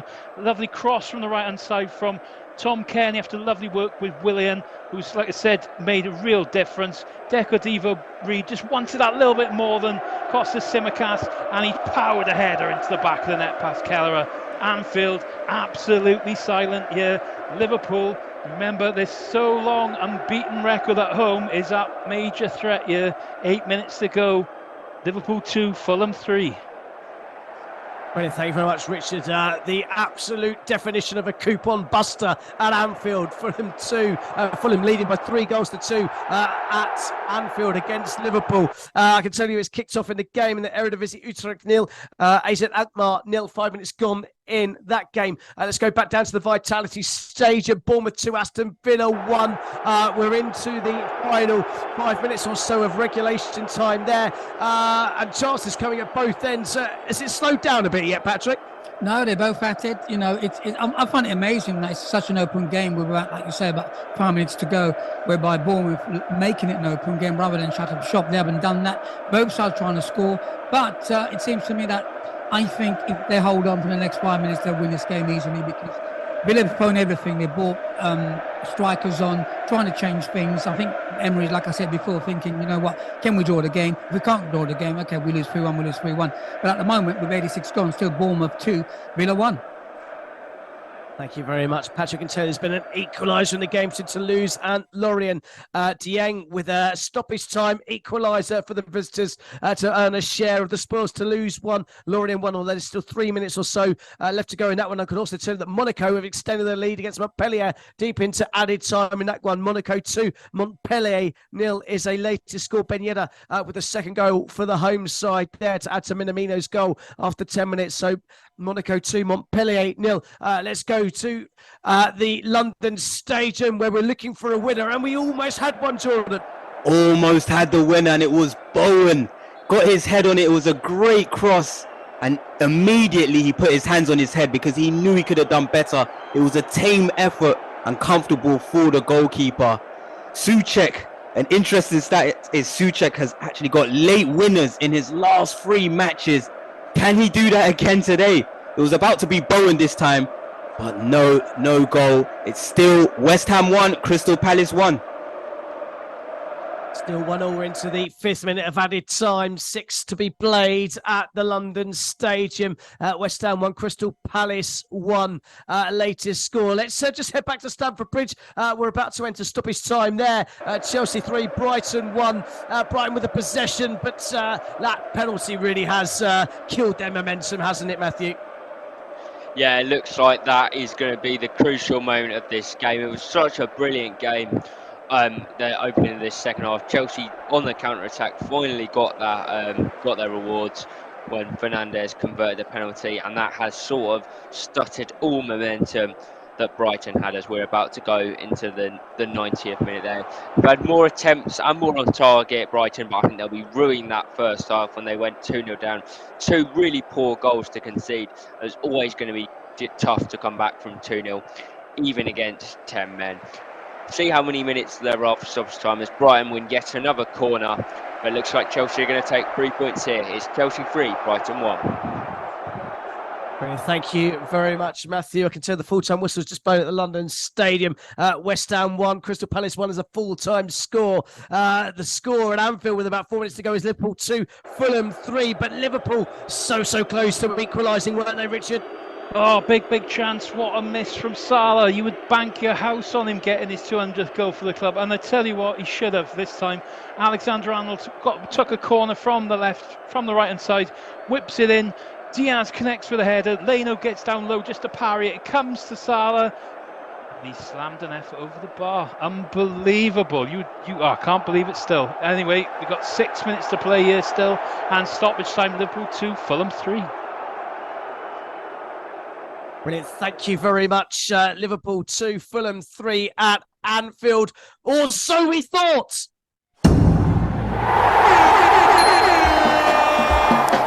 The goals, powered by NairaBet. Liverpool have done it. They've come from behind. They maybe have salvaged a point, and maybe there's still time for them to get a winner in this game. It's Liverpool 3, Fulham 3. Meanwhile, at Stamford Bridge, there's been a 5th goal there. The goals, powered by NairaBet. And Brighton are right back in it, deep into stoppage time. There's going to be 10 minutes added, but Brighton have scored a goal to get themselves right back in it. It's Chelsea 3, Brighton 2. And down at the Vitality Stadium, there's also been a goal. The goals, powered by NairaBet. Both teams were going at it hammer and tong, and it's the visitors that have equalised. It's Bournemouth 2, Aston Villa 2. 3 goals in stoppage time within 30 seconds across the Premier League. That's why we love Football Live. And let's go and hear about that Brighton goal at Stamford Bridge with Matthew Key. Yes, hope for Brighton. It was a corner initially. They had a few in a row, and it was Pascal Gross that hit a big shot, which was saved brilliantly by Sanchez round the post. From the corner, Chelsea switched off, and João Pedro, near post, he's flicked it into the far corner. Wow, this has got some ending in this game because there's 10 minutes of added time. We've only played 2 of them so far, so a long way for Chelsea to hold on, and Brighton could yet grab a point when it looked unlikely. Chelsea 3, Brighton 2. It was Chelsea 3, Brighton 2. We heard about a 6th goal at Anfield, but since we've been gone, there's been a 7th. The goals, powered by NairaBet. He had a goal chalked off earlier by Opta. This one will certainly go down as Trent Alexander-Arnold's goal. He's added an injury time goal to Endo's goal that equalised things. It's now Liverpool 4, Fulham 3. We'll hear about those 2 goals very shortly. Meanwhile, let's go down to the South Coast and hear about that Aston Villa equaliser. You still got your voice, Dean. Just about. I tell you what, this is the game, and you got credit to Villa, actually. There's a man, we haven't mentioned him at all, Ollie Watkins. Okay, Moussa Diaby played a neat lofted pass into the box to Ollie Watkins, who beats a defender in the air and plants his header left-hand side of the goal from close range. What a goal. It's Bournemouth 2, Villa 2. With what, 92 gone? Unbelievable scenes all across the Premier League, where we've had 4 goals going in the space of about 30 seconds. So just to recap, Bournemouth 2, Aston Villa 2, a late equaliser there for them. Chelsea 3, Brighton Hove Albion 2, went to the 5th of 10 minutes additional time there. Last we heard from Richard Bond, it was Liverpool 2, Fulham 3. It's now Liverpool 4, Fulham 3. And let's hear about both those goals from Richard Bonds. Oh, it's absolutely astonishing stuff here. I cannot believe my eyes. I know Liverpool were pushing forward, but it's, fair play to them. They've gone on and turned this game round. A cracking goal to equalise as well. Endo came off the bench just minutes earlier. Nunez, who's been such a villain this afternoon, cushioned the long ball down to Salah, who missed that glorious opportunity last time he came. He's managed to lay the ball off to find Endo on the edge of the box. He's cracked a shot and it's just flew into the back of the net. Fulham stunned, but they didn't restart well at all. And then literally Leno, I tell you what, he's going to be looking at this one thinking he probably should have kept it out. Cody Gakpo, Liverpool got these players to come off the bench. He's done really well to link with Nunez on a break, as Fulham have been very, very slow to react. And the ball has been picked up on the left-hand side, whipped into the box. Alexander-Arnold's just crept in late, and he's just slotted the ball into the back of the net, beating the left back who just gone to sleep. Really amazing stuff at Anfield, and Fulham really don't know what's hitting them. This is crazy stuff. Are we going to get another goal? We've got 7 minutes to play here. Who knows? This is amazing on Football Live. Liverpool 4, Fulham 3. Amazing indeed, Richard Bond. Liverpool 4, Fulham 3, a 7-goal thriller at Anfield. And this is just the appetite for the main event of Manchester City versus Tottenham Hotspur, which kicks off in just about half an hour's time. One game that has finished without all the drama is the game at the London Stadium. A game was entertaining in its own right that finished all square. West Ham 1, Crystal Palace 1. Let's hear about that game from Jordan Ockley. Yeah, both teams share the spoils here. It was West Ham who took the lead through Kudus. He's the man on form.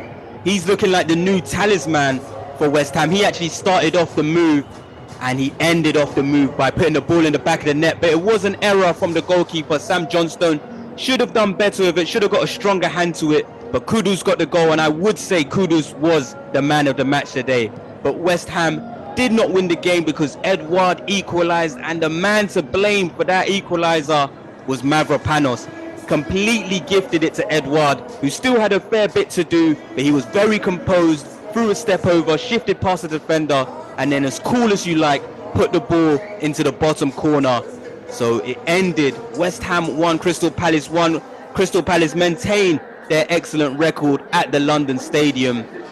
Both teams share the points here today. West Ham 1, Crystal Palace 1.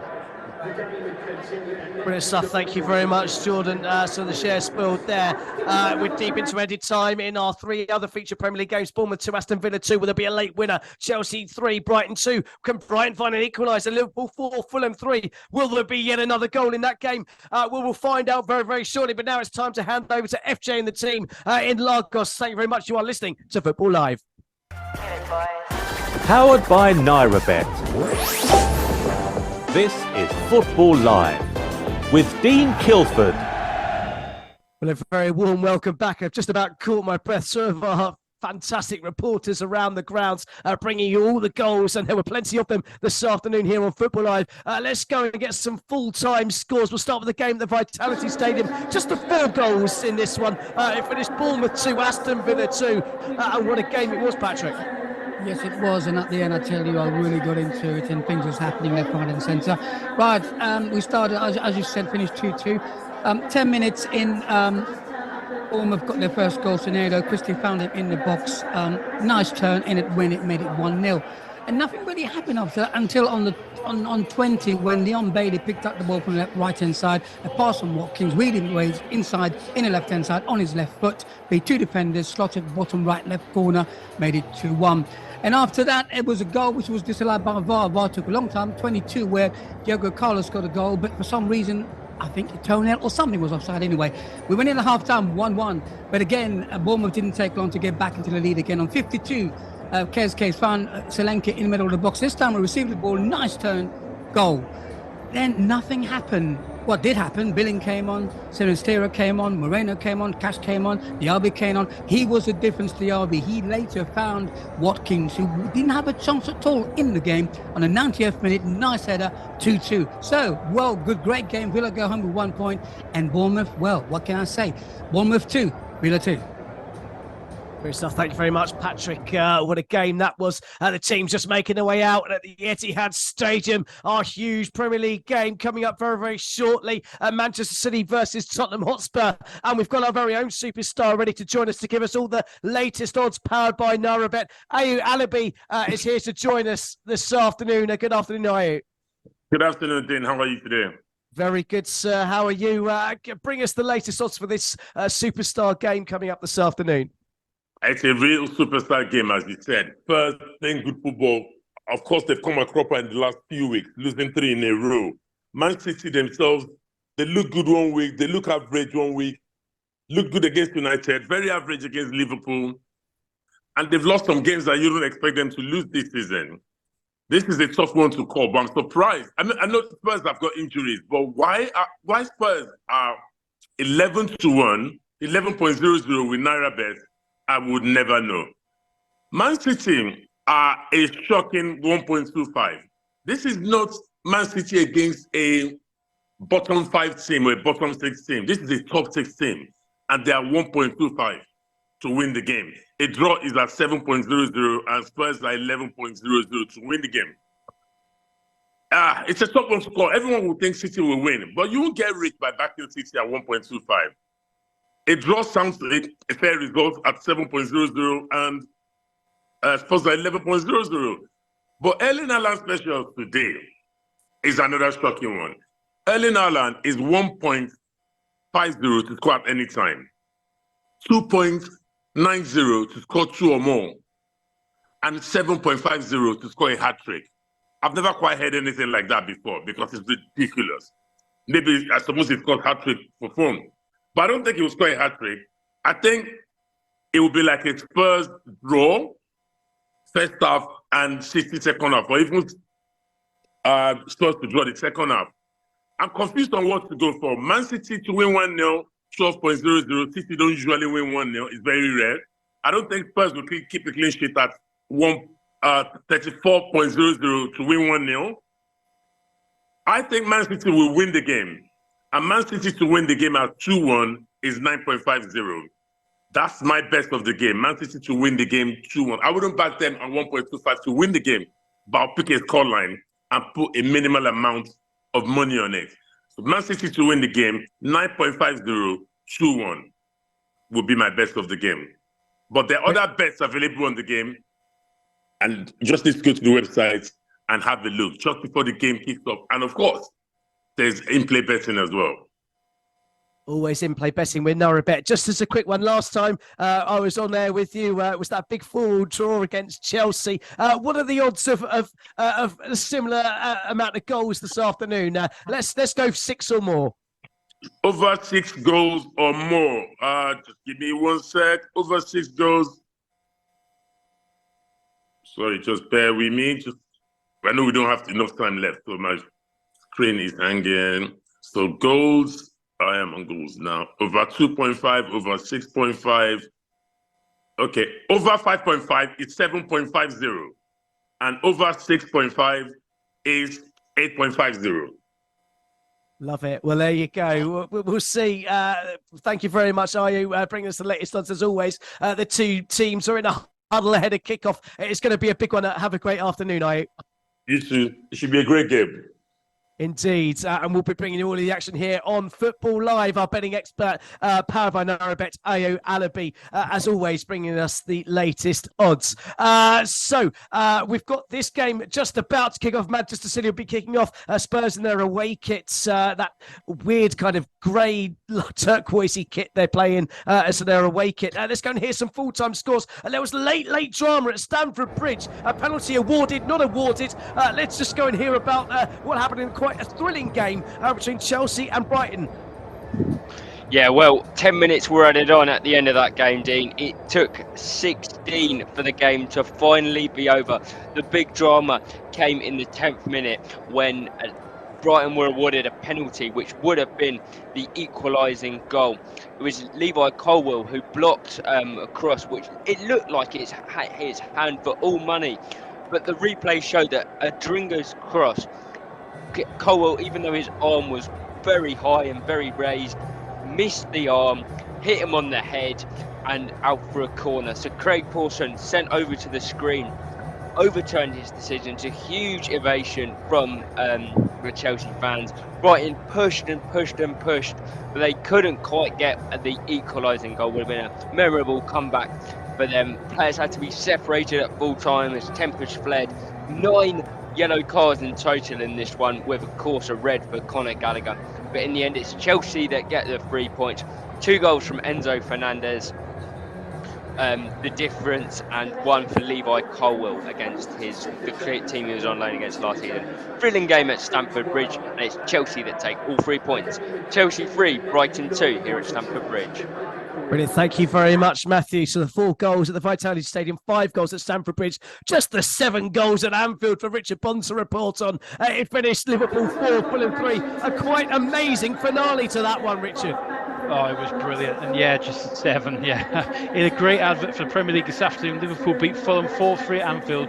7-goal thriller where the hosts showed their true title credentials. It's come back from a 3-2 down in the last 10 minutes to produce what could be a decisive victory at the end of the season. Trent Alexander-Arnold will go down as the hero, scoring a wonderful free kick to open the scoring, which was later ruled as an own goal off the unfortunate goalkeeper Bernd Leno, who found himself in the wars early on, but still made several credible saves bandaged up, but could not keep out the right back's effort in the 20th minute. Alexander-Arnold would later score the winner, but there was so much action and drama in between. Harry Wilson briefly equalised for visitors against the run of play, exposing the home side's frailties at the back as Fulham looked to expose Liverpool on that left-hand side. The goal, though, would only be a brief reprieve as Alexis McAllister's powerful half volley from distance would put Jurgen Klopp's side back in the lead. Fulham would show heart and desire to equalise through Kenny Tete just before the break, and also have Tim Ream's effort disallowed in stoppage time for offside. Second half would be one-way traffic, with Liverpool creating numerous opportunities, with Darwin Nunez, the guilty culprit at times, wastefully missing a series of chances. That would let Fulham back into the game with 10 minutes to go. A swift counter-attack allowing the substitute Bobby Decker over Reed to silence the cop with a neat header to put the visitors into the lead for the first time. Liverpool, though, did not let their heads drop and rallied to equalise through Wataru Endo before Alexander-Arnold would send home fans into jubilation with his late strike as their side move into second place in the Premier League table, Fulham into despair. What a game here. Finished Liverpool 4, Fulham 3. Indeed, thank you very much, Richard. What a game at Anfield, and Liverpool with their title credentials firmly still in place will only just, thanks to that 4-3 victory, come from behind victory, 2 late goals there at home to Fulham. Let's go to the game we will go to the game at the City at the Etihad very, very shortly, but there's been a goal in our feature game in Germany. The goals, powered by NairaBet. Bayer Leverkusen 0, Dortmund 1 is the scoreline. Dortmund taking the lead inside 5 minutes in that one. So Bayer Leverkusen 0, Dortmund 1 is a latest score. Meanwhile, let's go and see our feature game of the afternoon at the Etihad Stadium. It's a big one. It's Manchester City versus Tottenham Hotspur. Johnny Holmes is our man in place to bring us up to date with the early goings of this one. Yeah, good afternoon, everybody. Good afternoon, Dean. City have started, as I suppose you would expect at the Etihad Stadium, extremely brightly, coming forward almost from the get-go. Spurs trying to press them, but not getting much luck. It's all Manchester City early on. They've had a couple of corners. One of those corners resulted in a Akanji right on the goalkeeper. A foul was given against Akanji, but using that big frame to really throw the cat amongst the pigeons in the box, and it could very well have ended up into the back of the net. City looking lively, City looking dangerous. 0-0, only 5 minutes gone here at the Etihad Stadium. No, it looks like it's going to be a long afternoon for Tottenham Hotspur. Manchester City all over them as it stands. Let's go and hear about that goal in the Bundesliga. Jamie McKeag is our man in place to tell us about Dortmund's early goal. Thank you very much. And it's Dortmund who take the lead, and I don't think anyone saw that coming. As before this game, Bayer Leverkusen were aiming for 5 clean sheets in a row, but just 5 minutes in, and Borussia Dortmund have taken the lead, and it's a really lovely goal. Nice, intricate one-touch passing to work the way into the box, and it's Julian Reister in the left back today who gets it further forward, gets on the edge of the 6-yard box, and pokes it home to give Dortmund the lead. Bayer Leverkusen have started the game off well. They were on top, but Dortmund started off with a really good goal. 6 minutes in here at the Bayer Arena, it's Bayer Leverkusen 1, Bayer Leverkusen 0, Dortmund 1. Brilliant stuff. Thank you very much, Jamie. Manchester City firmly on top in the game at the Etihad Stadium. But Tottenham have a chance to break, and Tottenham have taken the lead in the game at the Etihad.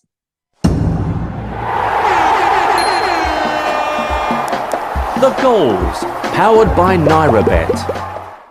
It has been one-way traffic, chance after chance after chance for Manchester City, and their old nemesis has come back to haunt them again.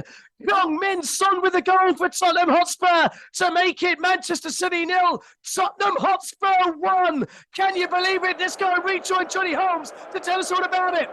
Absolutely unbelievable, Dean. Who saw this one coming? It's been all City for the first 5 minutes, and it's a counter-attack, it's a breakaway, and how brilliantly does Son do here? He picks up the ball just into the City half. He's got so much to do. It comes all the way from the City corner, and he just drives. He does what Son does best, and he just keeps going. Perseverance here. It's a long ball through to him, and he's just chasing it. It's a hopeful one over the back of the City defence. He's running into them, and he smashes it. Maybe Ederson could have done better. It's slightly underneath the Man City goalkeeper. Son won't care one bit. Those away Spurs fans won't care one bit. Silence at the Etihad.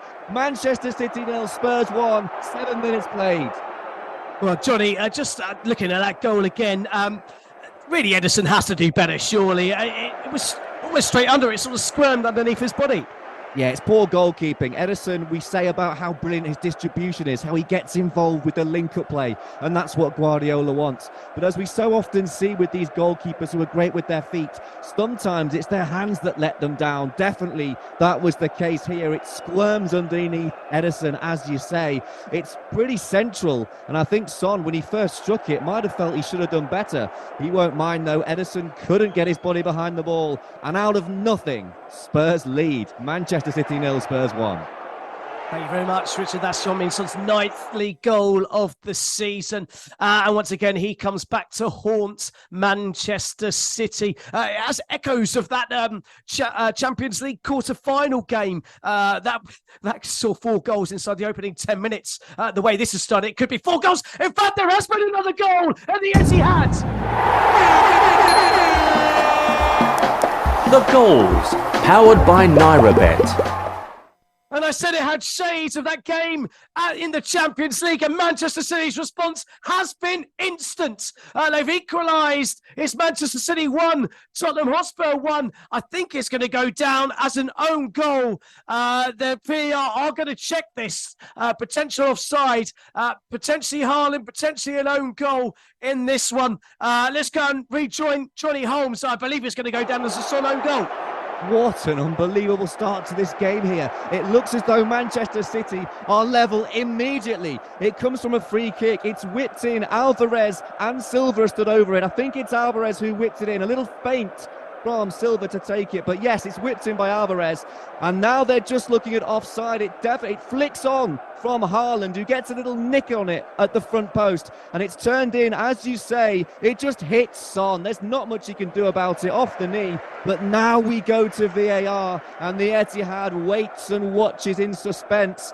At the moment, it is Manchester City 1, Spurs 1 with 9 minutes played, but we'll wait to see the outcome of the VAR. It's been given. Manchester City are level already. What a game we have in store for ourselves. Not even 10 minutes played, and it's 1-1 between the two sides.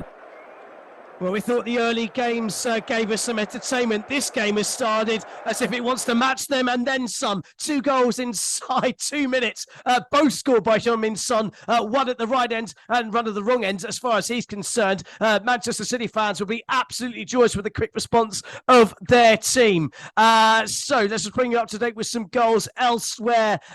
It's finished Mainz 0, Freiburg 1 in the Bundesliga.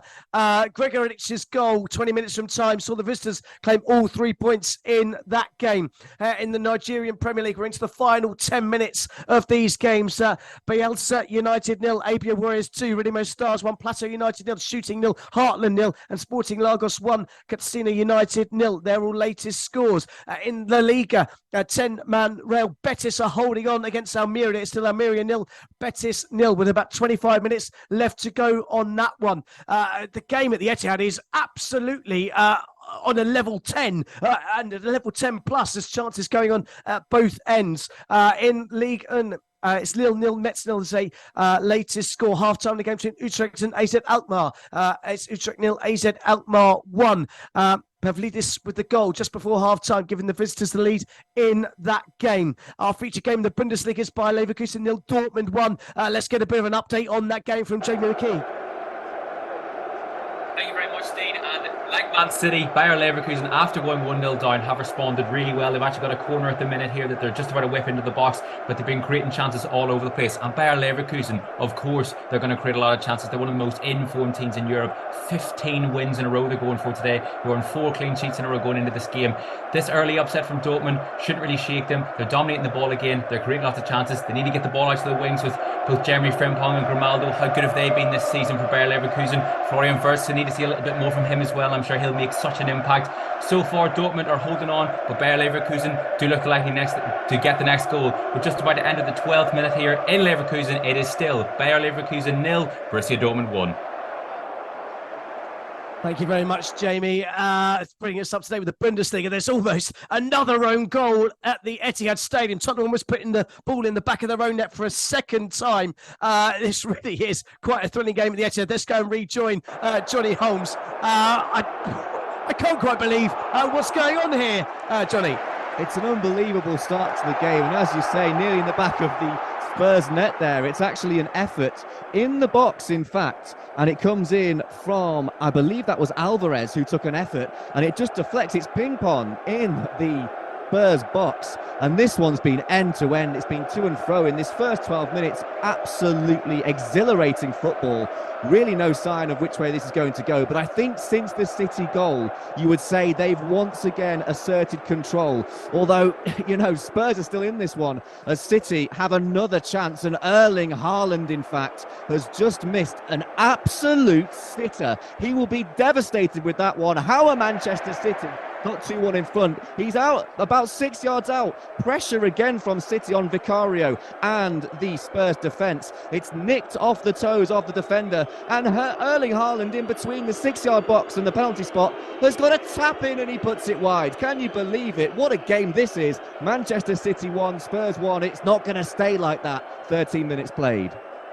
It certainly is not going to stay. That is a big miss for Erling Haaland. You would expect the ball to hit the back of the net 99 times out of 100 in that one. But the scoreline still remains Manchester City 1, Tottenham Hotspur 1. There's just 30 minutes been played in this game. And you should surely expect there's going to be plenty more goals in this one, because Manchester City look like they are bang up for it. I can tell you, Bielsa United have pulled a goal back against Abia Warriors. It's Bielsa United 1, Abia Warriors 2. That's the latest score in that game. So let's just bring you up to date with the full-time scores from earlier on this afternoon. It's a big game in the Premier League. Our feature games: Bournemouth 2, Aston Villa 2, Chelsea 3, Brighton 2, Liverpool 4, Fulham 3, West Ham United 1, Crystal Palace 1. It finished in Ligue 1. Le Havre 0, PSG 2, Brest 3, Clermont 0, Monaco 2, Montpellier 0, and Toulouse 1, Lorient 1. In the Bundesliga, Mainz 0, Freiburg 1. In Serie A, Lecce 1, Bologna 1, Fiorentina 3, Salernitana 0, Udinese 3, Verona 3. A late equaliser for Verona in that one, deep into stoppage time. And in the Eredivisie, Feyenoord 1, PSV 2, GA Eagles 1, Twente 3, Nijmegen 1, Ajax 2. Full-time scores. You are, of course, listening to Football Live. You are listening to Football Live. Live and exclusive on Brila FM. The Premier League, the Bundesliga, Serie A, La Liga. 4 hours of football every Saturday and Sunday on Brila FM with Football Live. You are listening to Football Live on Brila FM 88.9 and 101.1 FM. Next Saturday afternoon on Football Live. Arsenal go to Aston Villa in the late kick-off. A huge match for both teams in the Premier League. Manchester United are in Old Trafford action against Bournemouth. Brighton and Hove Albion take on Burnley. Sheffield United are up against Brentford, and Wolverhampton Wanderers meet with Nottingham Forest. There are some big names and some big games around Europe on next Saturday's show. We'll feature Borussia Dortmund, Real Madrid and AC Milan. Join your host John Kane next Saturday afternoon for another action-packed afternoon of big football action, exclusive to Breeder FM with Football Live. Football Live. Football's never sounded so good on Brilla FM every Saturday and Sunday. You are listening to Football Live on Brila FM.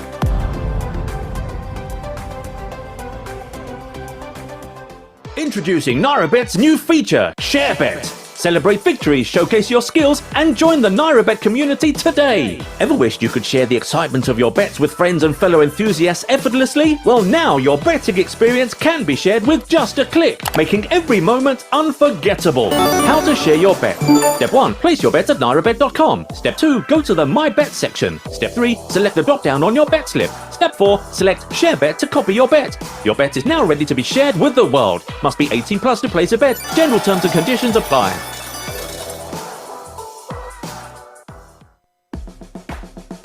You are listening You are listening to Football Live. to Football Live To Football Live. on Brila FM. Let's get back to the action on Football Live. Powered by NairaBet. This is Football Live with Dean Kilford. Well, let's get straight back to the Etihad, where it really is backs to the wall for Tottenham Hotspur. Johnny Holmes. Backs to the wall indeed, really being pushed up against that wall. Manchester City with another chance. It's Erling Haaland again. Now, Haaland strikes me as the sort of character that when he misses a sitter like he did about 5 minutes ago, he gets his head down and wants to make up for it. And you can see he's trying to do that. It's one of those chances where he's trying to dig it out for himself. He tries to scoop the ball over the defender and tries to just fire a shot in from a slightly acute angle. It was Bernardo Silva who found him. Haaland closed down very quickly, and it does get blocked behind for a corner, but he's hungry now. You don't want to upset the beast. You don't want to poke him into action. He's missed that sitter. He'll want goals now. He'll go hungry, and he looks hungry. Man City are all over Tottenham Hotspur since the equalising goal. It's City 1, Spurs 1, 18 minutes played here. I don't think that just Haaland looks like a hungry beast. It looks like Manchester City look like a team of hungry beasts right now, Johnny. We'll be back with you very, very shortly. I'm sure the way the chances are raining in at the Etihad. Let's just switch tracks and go over to the Bundesliga, our featured game there. Dortmund still leading in Leverkusen. Last time we heard, is that still the case, Jamie? It is, but I'm not sure for how much longer because it is all Bayer Leverkusen, and Xabi Alonso's side are so good at stretching the pitch, and Dortmund are having to defend so compact. Grimaldo on the left-hand side and Frimpong on the right-hand side are getting a lot of joy, and they're getting a lot of balls across the box, and Dortmund are having to do a lot of good box defending. To be fair to Borussia Dortmund, they're defending really well so far, but you do think Leverkusen eventually will find a way through. They're so good in midfield. Palacios, Granit Xhaka, Florian Wirtz, out wide as well. They're so dangerous. Grimaldo and Frimpong have over 20 goals and assists already in the Bundesliga this season, and I'm sure they're going to get another couple today. It's been a really good last 10 minutes from Bayer Leverkusen, but Borussia Dortmund are still ahead. We're just about to enter the 19th minute here in Leverkusen. It is still Bayer Leverkusen 0, Borussia Dortmund 1. Brilliant stuff. Thank you very much, Jamie. As the game at the Etihad, Tottenham have got a rare barrage into Manchester City territory. I can tell you that Bielsa United and Mizo have scored 2 goals in 4 minutes to come from behind to level things up there. There's 4 goals have been scored inside 12 minutes. Bielsa United 2, Abia Warriors 2 in the Nigerian Premier League is the latest score. Let's bring you up to date with the scores in the CAF Confederation Cup. Full-time score, Abu Salim 1, Sagrada 0, Supersport United 0, USM Alga 0, Alga 2 I should say, so I'll just say that again, Supersport United 0, USM Alger 2. It's halftime scores in the following games, and Academica 0, Club Africain 0, Al Hilal Benghazi 1, Future FC 0, Dreams 1, Rivers United 0, and Stade Malien 0, Bakane 2. Latest scores. Let's go straight back to the Etihad Stadium. Manchester City 1, Tottenham Hotspur 1. Johnny Holmes, Tottenham just relieving a little bit of pressure right now. Yeah, and that's something that they need to do. It has been all Manchester City so far, but Spurs, last couple of minutes, had a few touches in the City half, and even in the City box for a second. A corner swung in, Spurs trying to make something out of it. The ball came across, but it was deflected behind and out for another corner, which will be taken shortly by Tottenham Hotspur, who are starting to maybe turn the screw a little bit, maybe bring themselves back into this game. Went awfully quiet after they were equalised against, of course, City, immediately hitting back against the run of play. Son goal. Since then, Spurs have been relatively quiet, but starting to find a little bit of a rhythm perhaps, and maybe trying to quieten down the Etihad crowd. It's still 1-1 here, but it's a corner to Tottenham Hotspur. 20 minutes played. Great stuff. Thank you very much, Johnny. Yeah, straight back to the game in the Bundesliga. Leverkusen versus Dortmund, and Leverkusen almost getting an equaliser, Jamie. They are indeed. They're getting closer. It was Granit Xhaka, the former Arsenal man, with a chance that his shot was just whipped past the post. It started out on the right-hand side again with Jeremy Frimpong. His ball into the box was cleared by Julian Brandt. It fell out to Granit Xhaka. A touch to keep it on the volley, and then the half volley whipped past the post. Gregor Kobel, goal from Borussia Dortmund, was beaten, but Granit Xhaka's shot was not on target. They're closing down on Borussia Dortmund now, but it's 22 minutes gone here at the Bay Arena. It's still Bayer Leverkusen 0, Borussia Dortmund 1. Thank you very much, Jamie. I can tell you that it's been a goal in Ligue 1. Lille 1, Metz 0. A goal deep into stoppage time in the first half. Yaziki with the goal. That's after Metz missed a penalty to Elisor on the half-hour mark. So it's the home side that have the lead. Lille 1, Metz 0 is the latest score in France. So we're about midway through the first half here at the Etihad Stadium. Momentarily we'll get the latest odds powered by NairaBet. But there's a big chance, and Tottenham almost took the lead for a second time in the game at the Etihad Stadium. Another quick break, and they almost looked to be in there. It was Rodri who almost slid into his own net. Still one apiece there in that game. It's now time to get the latest odds, sponsored by NairaBet with our very own John Kane. Here's John Kane with all the very latest odds from NairaBet. Yes, all the latest odds from NairaBet. Of course, all these prices are subject to change. The Man City game, Man City Spurs is 1-0, as you just heard. Man City are 1.25 for the win, 7.0 for the draw, and it's 11.0 for Spurs away win. So take as you like. For the German Bundesliga, 23 minutes gone. Bayer Leverkusen, a team on form. Well, you can say that, but so is Dortmund. Leverkusen are losing by a goal to nil. They are 2.50 for the home win. They're 3.75 for the draw and 2.75 for Dortmund away win. So Leverkusen are still favourite, even though they're losing at home, but it's still 24 minutes gone. Some of the other selection of games, Brescia are beating Sampdoria in Italia Serie B. Both teams are very famous clubs, to be fair, and within their rights. They're 3-0 up. Brescia is suspended. The draw is 21.0, and if you think Sampdoria can score 4 goals, has it been the best of seasons? Now they're 81.0. In the Internationals, CAF Confederation Cup is suspended between Melenda Bamako and RSB Barkan, and likewise with Academica Lobito against the Club African. However, Al Hilal Benghazi are leading Future by a goal to nil. Al Hilal Benghazi are 1.40 for the win. The draw is 3.50, and Future have just gone down to 9.0. Let's go back to the Man City Spurs game. Of course, as you know, it's 1-0, 24 minutes gone. Now, if you think Man City will win in the score lines, 4-1 is 7.0, 4-2 is 10.0, and if you think it's going to be 4-3, which is, I think, if I remember right, it's believe it was the last time they both played here in the Champions League. 4-3 ended for Man City. It's 29.0. So you think Spurs will win 2-1? They're 23.0. Right, let's go and have a look on the next goal scorer. Well, if you think Rodri will score, it's 15.0. And of course, we can't forget Heung-min Son. He's scored at both ends so far. And I'm just trying to find the odds on Heung-min Son. And he is... I can't find it, Dean, for some reason. So, from looking at it, but I can tell you Haaland is 3.20. In fact, Heung-min Son to score a third goal is 13.0. Well, he can score a hat-trick, can he really? But unfortunately, one of them is his own net. So 13.0 for Heung-min Son to score next, or Erling Haaland, 3.20. Of course, all these prices are from NairaBet, and they're all subject to change. Brilliant stuff. Thank you as always, John. The latest was powered by NairaBet. In-play betting, of course, is available to you. Let's go and hear about that big chance at the Etihad Stadium for the visitors. But since then, Manchester City reconfirmed their dominance, haven't they, Johnny?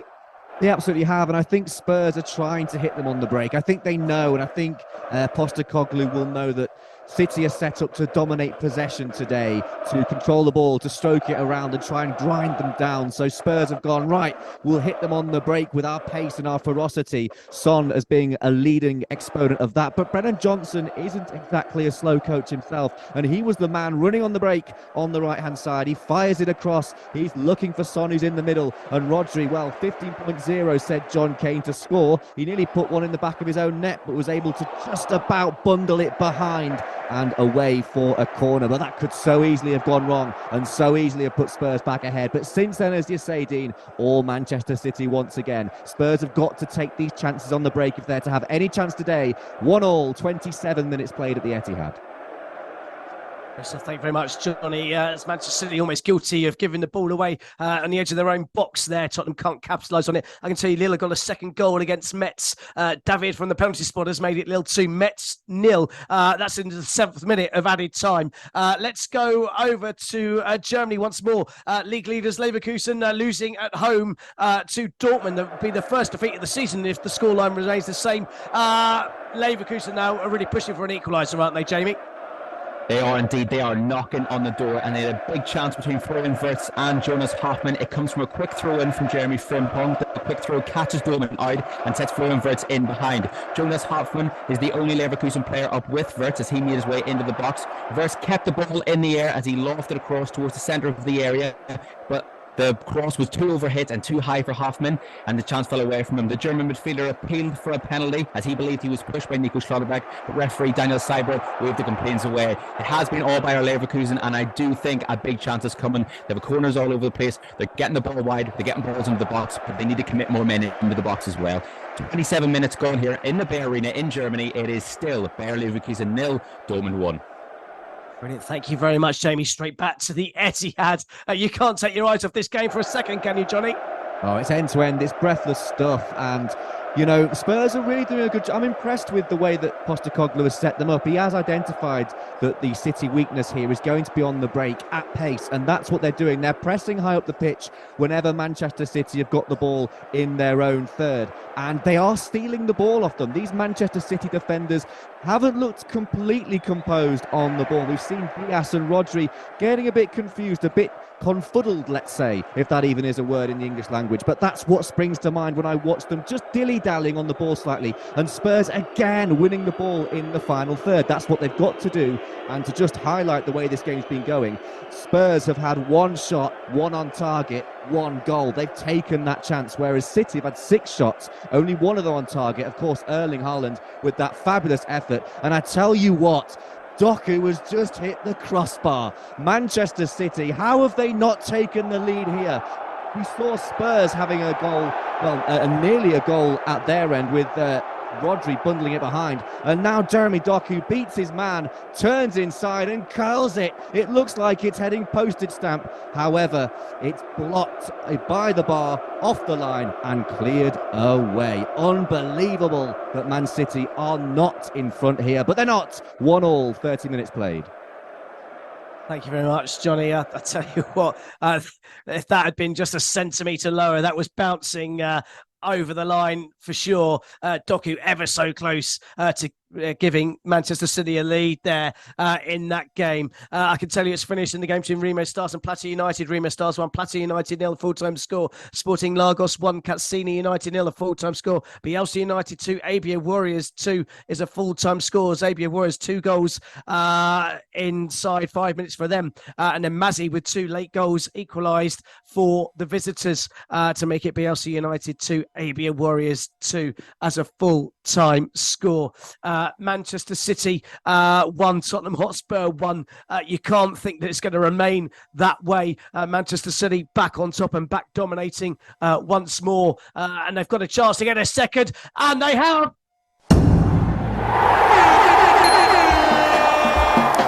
The goals, powered by NairaBet. They've walked through the Tottenham Hotspur defence, and Phil Foden is the man at the right place at the right time to pass the ball into the back of the net from 6 yards to make it Manchester City 2, Tottenham Hotspur 1. There'll be no VAR check on this one. Manchester City have taken the lead, deservedly so. They are the team that have been dominating this game, creating all of the chances, and they've really worked the ball well to make their chance count. Let's go and hear about it from Johnny Holmes. It's just gorgeous, gorgeous football. And finally, Manchester City, they've knocked on the ball. They've had several chances. And this one, Foden couldn't miss. It is Phil Foden. It's gorgeous football on the edge of the box. A cross-in is cleared away by the Spurs defence, but not for long as City win it on the edge of the box. Haaland turns it out wide to Doku, stands his man up, waits for the run. He plays it into Alvarez, who has the brilliant foresight to take the ball in stride. Slight turn, slight pivot, sees Foden there, slots it into Phil Foden, and he's never going to miss. From point blank range, he slots it past Vicario, and Manchester City from 1-0 down lead 2-1 at the Etihad after 31 minutes. Well, thank you very much, Johnny. After that goal, as an inquest along the back line. Unsurprisingly, full-backs playing as a back four for Tottenham. And they're nearly caught out again with a quick free kick moments ago. Thankfully for them, Ben Davies switched on to divide the ball behind for a corner. I can tell it's kicked off out of the game between Sassuolo and AS Roma. Goalless after 4 minutes in that game. Manchester City with another corner. Interesting stat, Tottenham haven't conceded a goal from a corner this season. They and Wolves are the only two teams yet to concede a goal from a corner. There's about 60 minutes or so to see whether that stat remains in play come the end of this game. There's been an equaliser in the game between Utrecht and AZ Alkmaar, and it's Jensen with a goal for the home side, a former Tottenham player scoring 4 minutes into the second half. It's Utrecht 1, AZ Alkmaar 1 in the Eredivisie. Let's go back to the Etihad and let's just hear about this just breathless game. Johnny, I think we might as well just stay on the air, mate. I think so. I mean, if you stay with me, something's bound to happen, isn't it? Unbelievable game of football and not really much chance for us to catch our breath here. Manchester City are 2-1 up against Tottenham Hotspur, but were behind after Son Heung-min ran through the City defence on the counter-attack to put them 1-0 in front. It was a Son own goal, in fact. He's desperately unlucky as the ball just strikes against his thigh. That made it 1-1, and into the back of the net it went, an own goal against Son. We're just seeing a replay here of Jeremy Doku, who just before Manchester City went 2-1 in front, he curled a shot onto the crossbar and it just bounced not the right side of the line for City and out of the goal. It could have been 2-1 then, but it's now 2-1 anyway, because into the back of the net, slotted the ball. It was Phil Foden who received it from Alvarez on the turn, and he wasn't going to miss from point blank range. A yellow card there for Rodri for a fairly lunging, desperate and late challenge that was never really going to get the ball. So Rodri will now miss the game next time out against Aston Villa, and Tottenham Hotspur have a free kick in Manchester City's half. They've not been there too often, but when they have been, they've looked a threat. So it's 2-1, 35 minutes played. Brilliant stuff. I'm sure we'll be with you again very, very shortly, Johnny. Manchester City 2, Tottenham Hotspur 1. Let's quickly head back to the game between Bayer Leverkusen and Borussia Dortmund. Still 1-0 to the visitors, but it almost wasn't, was it? It wasn't, no, it was a good free kick which was given away by former Liverpool man and Dortmund captain Emre Can. It's Grimaldo, the left back, who took it. He's about 25 yards out, and it's a good hit, but it's saved well by Gregor Kobel, who gets down well to his left-hand side. Funnily enough, though, if Gregor Kobel didn't save it, it was Mats Hummels made his way back onto the goal line, like you would in FIFA, and was in line to block the shot off the line. It's still all Bayer Leverkusen, but it's still 1-0 Dortmund after 34 minutes here at the Bay Arena. Brilliant. Thank you very much, Jamie. The woodwork has been rattled at the Etihad, Johnny Holmes.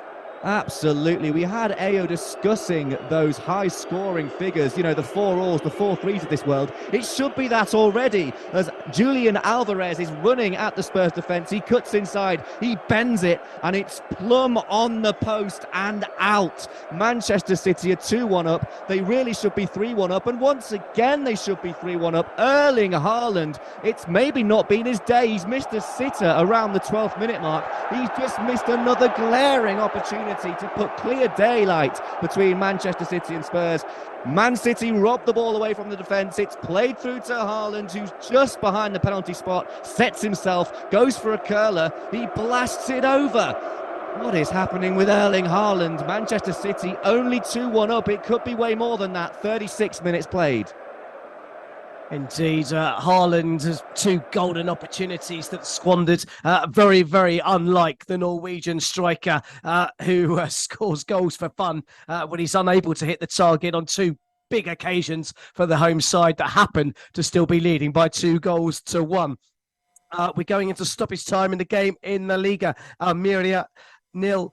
Betis 0 is the latest score there. I can tell you there's been a goal in the Confederation Cup, and it's gone to Club Africain. They are leading by 1-0. Academica 0. Club Africain 1. Kulusevski's just been shown a yellow card for Tottenham Hotspur. I should also mention that Rodri was shown a yellow card for the usual Rodri foul that he normally gets away from, trying to break to stop a breakaway Tottenham attack. In fact, it's Udogie who got the yellow card, not Kulusevski. Manchester City 2, Tottenham Hotspur 1 is a latest score. We haven't had a chance to bring you the news of the FA Cup draw that happened. Big cup competition in England, and the big tie coming out of that one is Arsenal against Liverpool. Big game in the 3rd round, and on top of that, there's a big northeast derby. Newcastle have to travel to their rival Sunderland in the FA Cup 3rd round. Always a big occasion to start the new year in England. And Manchester United also drawn away for the first time since 2021. The odds on that happening are somewhere over 2,000 to 1 or something ridiculous like that. They've finally been drawn away from home for the first time in over 2 years. They're away at Wigan. And Manchester City, the holders, got a home side against Huddersfield. Chelsea home against Preston. Meanwhile, Tottenham will be taking on Burnley. And Tottenham had a chance there to potentially get an equaliser. Pedro winning the ball in the box, but couldn't find a man in there. And other all Premier League ties, Brentford playing Wolves, and Everton will go to Crystal Palace. Meanwhile, let's go back to the Etihad Stadium. Tottenham Hotspur almost with a chance to get themselves back in it. Yeah, and as I said earlier, I am impressed with the way that Tottenham are playing on the break. They come forward once again. It's a shot that is blocked quite easily off the line by Akanji and then cleared away by Manchester City, who of course will now break forward with Doku. But Spurs have looked threatening when they've had the chance to get into City's half. City, of course, controlling possession. They've had plenty more opportunities. Erling Haaland should have got a couple. He should have got a brace to his name already. Skied one over and inexplicably missed one from point-blank range as well when he had nobody around him, nobody marking. The goalkeeper was quite a way out of position, and yet he wasn't able to find the back of the net on both occasions. But Tottenham Hotspur have taken their chance through Son early on and had a couple more on the break. This game's not over, and with Manchester City looking wasteful, and surprise, Erling Haaland in particular looking wasteful, this game's not over yet. 2-1 Manchester City, 40 minutes played. Brilliant. Thank you very much, Johnny. Let's go straight back to the Bundesliga. Leverkusen, chance after chance, and another one goes begging. Yeah, I keep saying to myself, Leverkusen are going to get an opportunity. One of these opportunities is going to go in, but I don't know if it will. It might be like Erling Haaland. It might not be their day today. They've had another chance, and there's the first chance for Victor Boniface. It's a good ball in from the right-hand side, and it's the first time all half Boniface has actually had an opportunity and had a touch of the ball. He makes a good run across the 6-yard box to get in front of Nico Schallenberg, but his header is just over the bar, and it is per for a man of his standards. I think he's got 12 goals and assists in 12 games in the Bundesliga so far, and Boniface will be frustrated with himself. His first opportunity of the half, and it's gone begging. We are just entering the 40th minute now. 5 minutes left in this first half at the Bay Arena, but the score still remains. Bayer Leverkusen 0, Borussia Dortmund 1.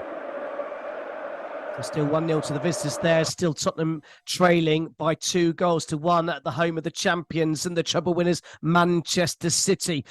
We should run through the Premier League scores from yesterday. A big day on Football Live. Big games in the Premier League. Arsenal held on against Wolves in the end. It was comfortable for Arsenal until about 10 minutes from time, where they conceded a goal and then almost conceded an equaliser. Arsenal 2, Wolves 1. They extended their lead to 4 points at the top of the table. Liverpool have reduced that to 2 points today, and Manchester City could reduce that to 1 as things stand at the top of the Premier League table.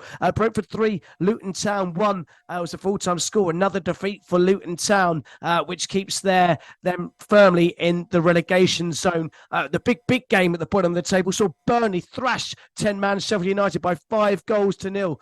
Paul Heckingbottom will possibly be fearing for his job after that fixture against his relegation rivals, but a big result for Burnley at home, and of course a big swing in the goal difference as well. Nottingham Forest 0, Everton 1 was the late kickoff in the Premier League. There was an even later one as Newcastle United beat Manchester United by 1-0 and leapfrogged them up to 5th place in the Premier League table as it stood at the time.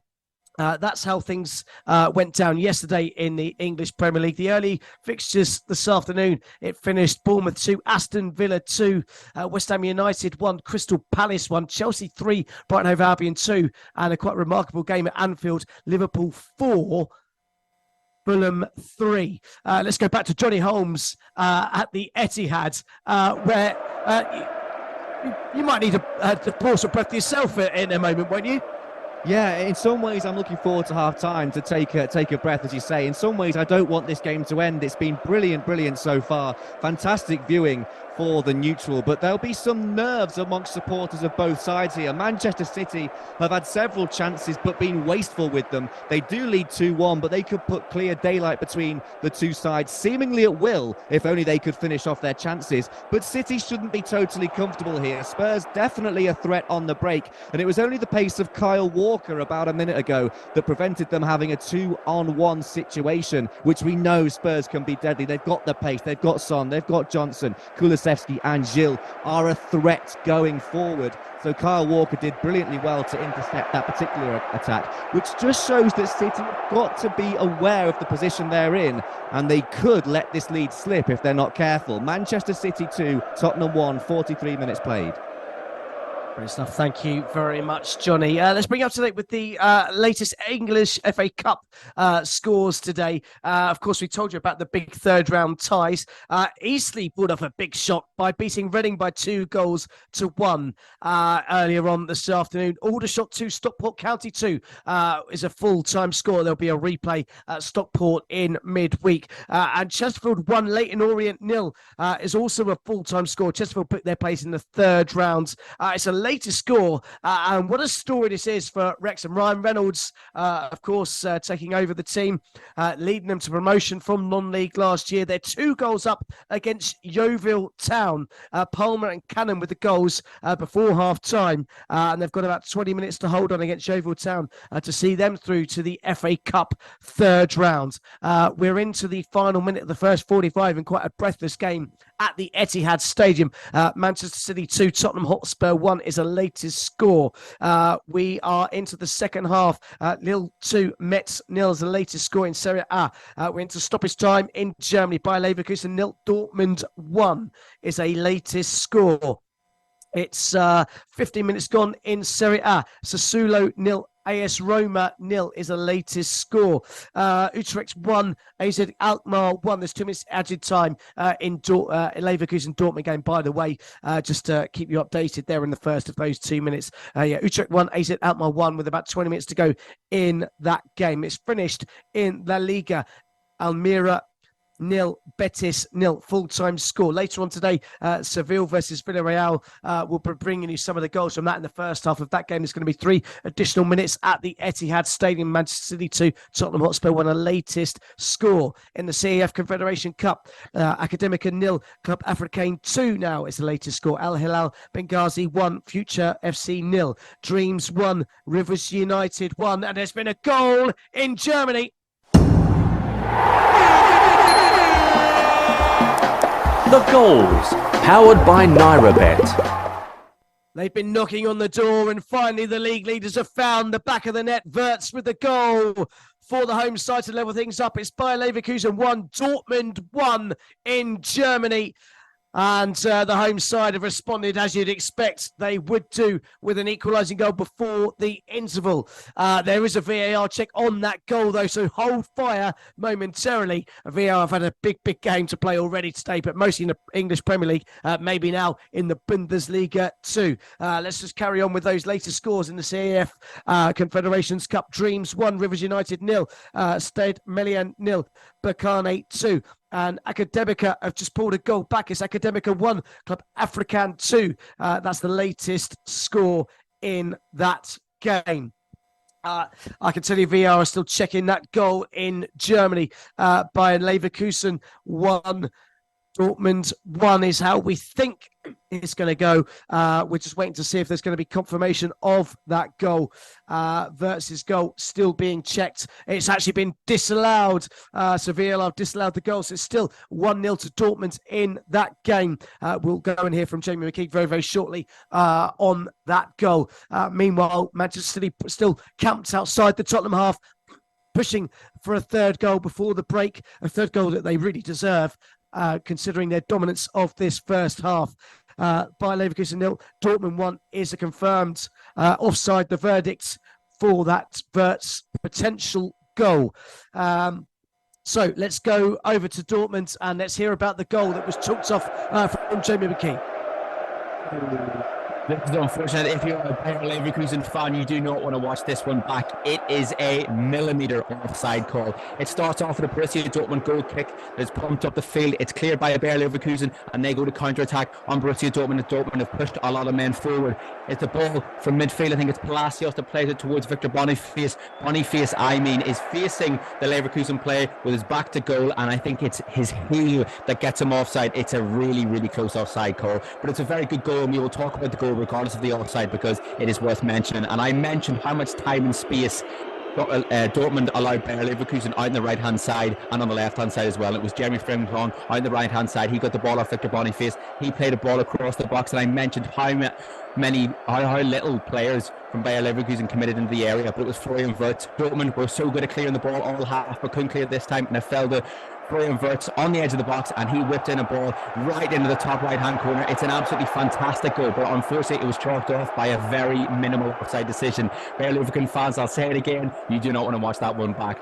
We're just about to enter the 40th minute here, the last minute of play before half time, and it still remains Bayer Leverkusen 0, Borussia Dortmund 1. Brilliant. Thank you very much, Jamie. Disappointment for the home fans there. The tightest of margins. Ruling out that Wirtz equaliser. It's still Dortmund leading and a potential first defeat of the season for Bayer Leverkusen. It's half-time in our big game in the English Premier League. Manchester City 2, Tottenham Hotspur 1 is a half-time score. Here to try and pick the bones of that one is our very own Johnny Holmes. Oh, I'll give it a go, Dean. I mean, what a breathless first half of football that was. What a breathless first 15 minutes. Almost immediately on the break after City's early first 5 minutes period of dominance. On the break and forward comes Son, who does absolutely brilliantly to beat a couple of City players, race away and stick the ball underneath Ederson, who absolutely should have done better, as we discussed there. But it wasn't long before Manchester City hit back, and it was an unfortunate Son who just scored a brilliant goal. It deflected off his knee from a free kick and into the back of the net. 1-1, and then the chances started to come for Man City. The sluice gates were opened. Erling Haaland missing from point-blank range. That's inexplicable. He put it wide. He also had a great chance, but fired over from around the penalty spot. And Jeremy Doku found the crossbar, and it just bounced out. Unbelievable that City weren't ahead, but they did finally get the lead. And it was a lovely move, finished off by Phil Foden, who was slotted in by Alvarez. He placed it past Vicario, who could do absolutely nothing about it. Manchester City could be out of sight here, but as things are, Spurs, who are ever a threat on the break, will still feel that they have a chance in the second half. It's Manchester City 2, Tottenham Hotspur 1 at the Etihad Stadium. Brilliant stuff. Thank you very much, Johnny. It's sure to be a pulsating second half there. I can also tell you it's half-time in the game in the Bundesliga. Bayer Leverkusen 0, Dortmund 1 is a half-time score. Let's go and get a half-time report from Jamie McKee. Thank you very much, Dean. And it's been all Bayer Leverkusen. It has been all the home side, and Leverkusen have been good and have created a lot of chances but been very wasteful, and that's the difference between Dortmund and Leverkusen. Dortmund, when they had the opportunity, they were very clinical and it was a good goal, but Bayer Leverkusen will be frustrated to go into half-time because regardless of the offside, it's their not being clinical in front of goal that's cost them. Dortmund have seemed happy to sit deeper and remain compact, allowing Leverkusen to have the ball and get into wider spaces, and Leverkusen in the second half, Xabi Alonso has got to commit more men into the area. It's been very comfortable for Dortmund to clear their lines, and Victor Boniface is a lone wolf in that area, surrounded by a sea of yellow. Leverkusen are an absolute joy to watch though, and I've really enjoyed this first half. The speed they play at, their movement, their passing and combination play, and the way they carve teams open and create chances is absolutely incredible. It seems they commit every single outfielder inside the final third. I've seen centre-back Odilon Kosunu taking on Borussia Dortmund defenders on the edge of the box, which is alien to me. But Bayer Leverkusen in the second half, as good as they look and as good as they play, they haven't got anything to show for it, and Xabi Alonso in the second half has to commit more men to the Dortmund penalty area because he's creating a lot of chances, but there's no one there to take them. Dortmund will probably sit compact in the second half and try and stay in this 1-0 lead, but I do think if they do that, eventually Xabi Alonso's side will find them out. It's been a really good half of football, but Bayer Leverkusen still have nothing to show for it. Brilliant. Thank you very much, Jamie. We'll join you for all the action for the second half in that game. We're at the half-time break. It seems like a sensible time to get the latest in-play odds, powered by NairaBet. Here's John Kane with all the very latest odds from NairaBet. Yes, the latest odds from NairaBet. Of course, all these prices are subject to change. Let's start with the games that are actually playing at the moment in the Dutch Eredivisie. It's 1-0 between Utrecht and AZ Alkmaar. 77 minutes gone. It's 1-0.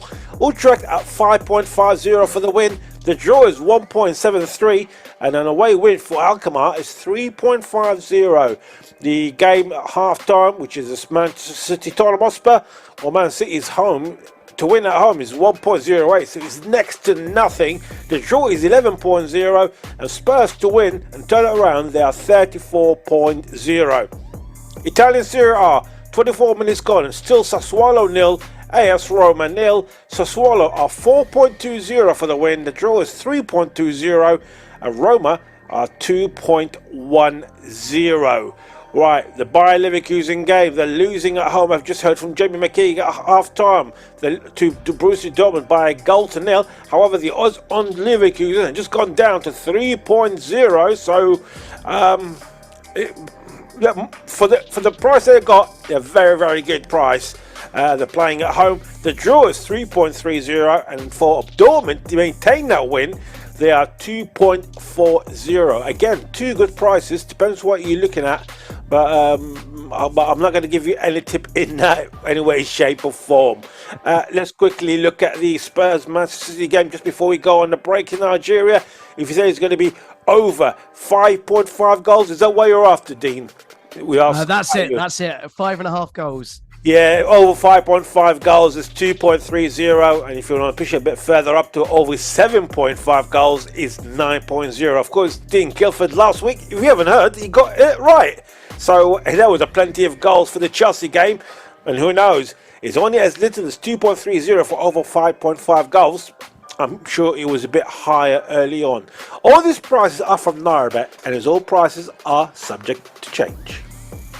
Great stuff. Thank you, as always, John. I could tell you in the game between Lille and Metz missed the second penalty in that game. They're trailing by 2-0. They missed a second penalty. And this time, Kamara's missed from 12 yards to add to the woes of Elisor earlier on in the first half. You are listening to Football Live. We'll join you very, very shortly. It's time to hand back to FJ and the team. We'll bring you back with all the second half action after they've dissected the madness that's gone on this afternoon. By NairaBet. This is Football Live with Dean Kilford.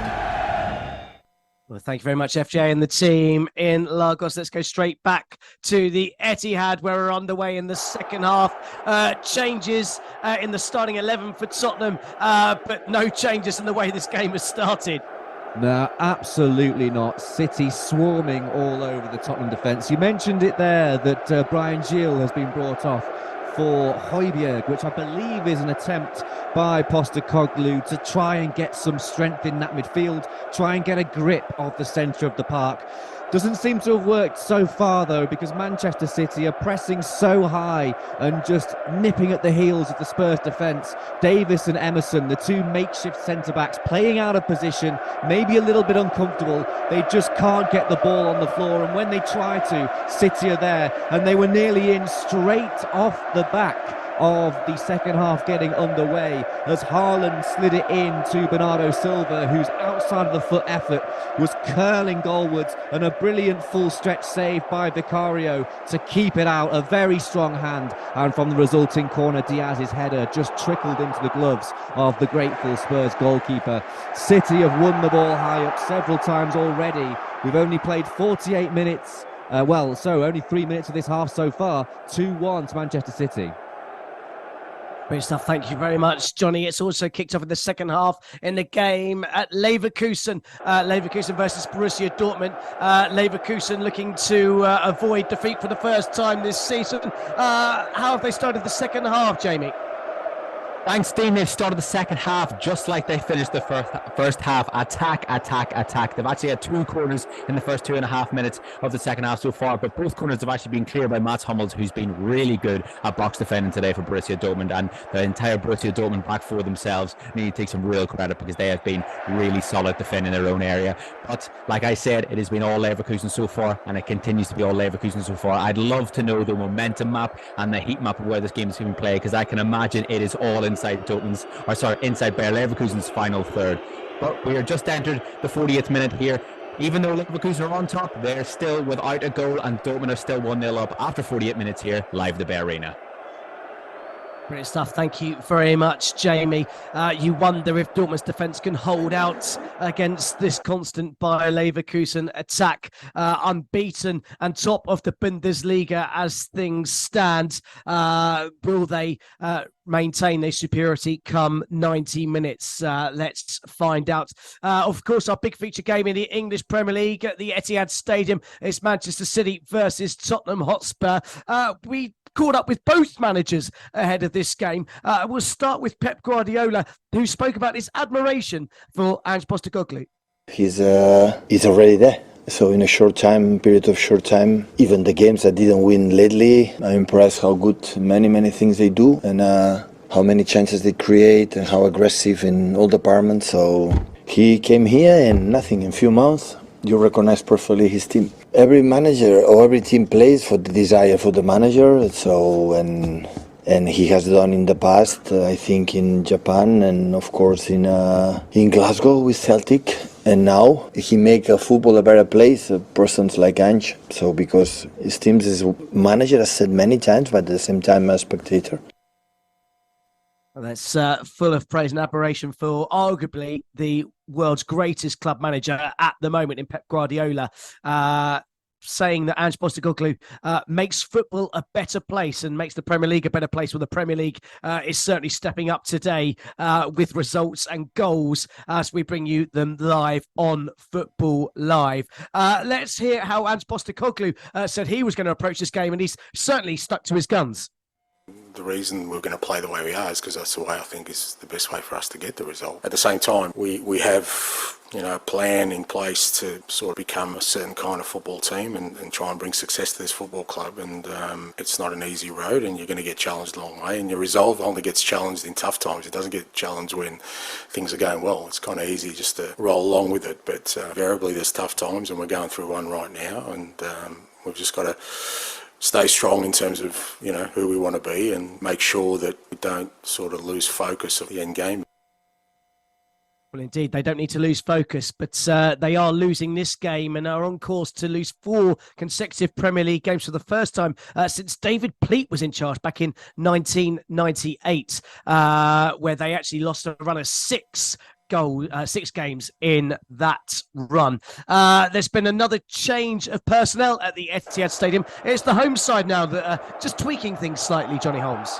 Yeah, it's interesting to see how both coaches are going about this one. Spurs, of course, the side who are behind and therefore need to get into the game, have made a change by taking a forward-thinking player in Gilles and bringing on a player who's maybe more of an anchor in Højbjerg, who can kind of take things along in the midfield. So they're trying to get a grip of the midfield, whereas Manchester City, who are the side in front, have made an attacking change, taking off the pacey forward player Jeremy Doku and bringing on the more technical Jack Grealish in what looks to be an attempt to try and put this game out of sight. If Spurs' way of thinking is to get a grip of midfield, then City's is to get a grip of the scoreline and make it so that Spurs really can't get back into this one just through sheer firepower. And that's what Manchester City have. They've got such riches on the bench that they can turn to so many players and go so many different ways about trying to get a result here. That's what's frightening about the current Premier League champions. It's still Manchester City 2, Tottenham 1. 54 minutes have been played here at the Etihad Stadium. 54 minutes played and almost another chance for Erling Haaland, wasn't there, Johnny? Yeah, Manchester City flooding forward. It's Jack Grealish who bends the ball into the box, and Haaland is just above him. He's a tall fella, but he's not quite that tall. He's trying to hang in the air, Cristiano Ronaldo style. He's not quite got that height on him, though, as Grealish does really well, stands up the cross, just a little bit too much on it, and the resulting corner has just been cleared away by Spurs. But City are the side. They're rampant. They are so aggressive in their press. Spurs just don't get any breathing room, and that's the danger, that as soon as City pinch the ball off them, they're away. And we could see a third goal for the home side any time soon. Spurs not in this second half. They're 2-1 behind. It is. They haven't really come out of the traps this second half. They've been sloppy on possession, all straight from kickoff, of course. You mentioned they gave the ball away. Manchester City almost capitalised on that. Is there any signs of life can you see in them this afternoon? Not in this second half so far. I think the best thing that Spurs can really look to is the fact that they haven't gone 3-1 down, and it's kind of difficult to see how they haven't. The amount of chances that City have had both in the first and second halves, it really should be out of sight for Manchester City in this game, but Spurs are still there. They haven't really had much of an opportunity at all in this second half, but as long as the scoreline, as long as there's only a 1-goal gap, there's still very much hope, and forward they look to come on the break with Son Heung-min here. Great stuff. Thank you very much, Johnny. We'll keep us up to date with all that's going on at the Etihad Stadium. Let's go straight back to the Bayer Arena. Bayer Leverkusen taking on Dortmund. Dortmund leading still by that early goal, 1-0. Leverkusen knocking at the door, but they can't seem to find a way through, can they, Jamie?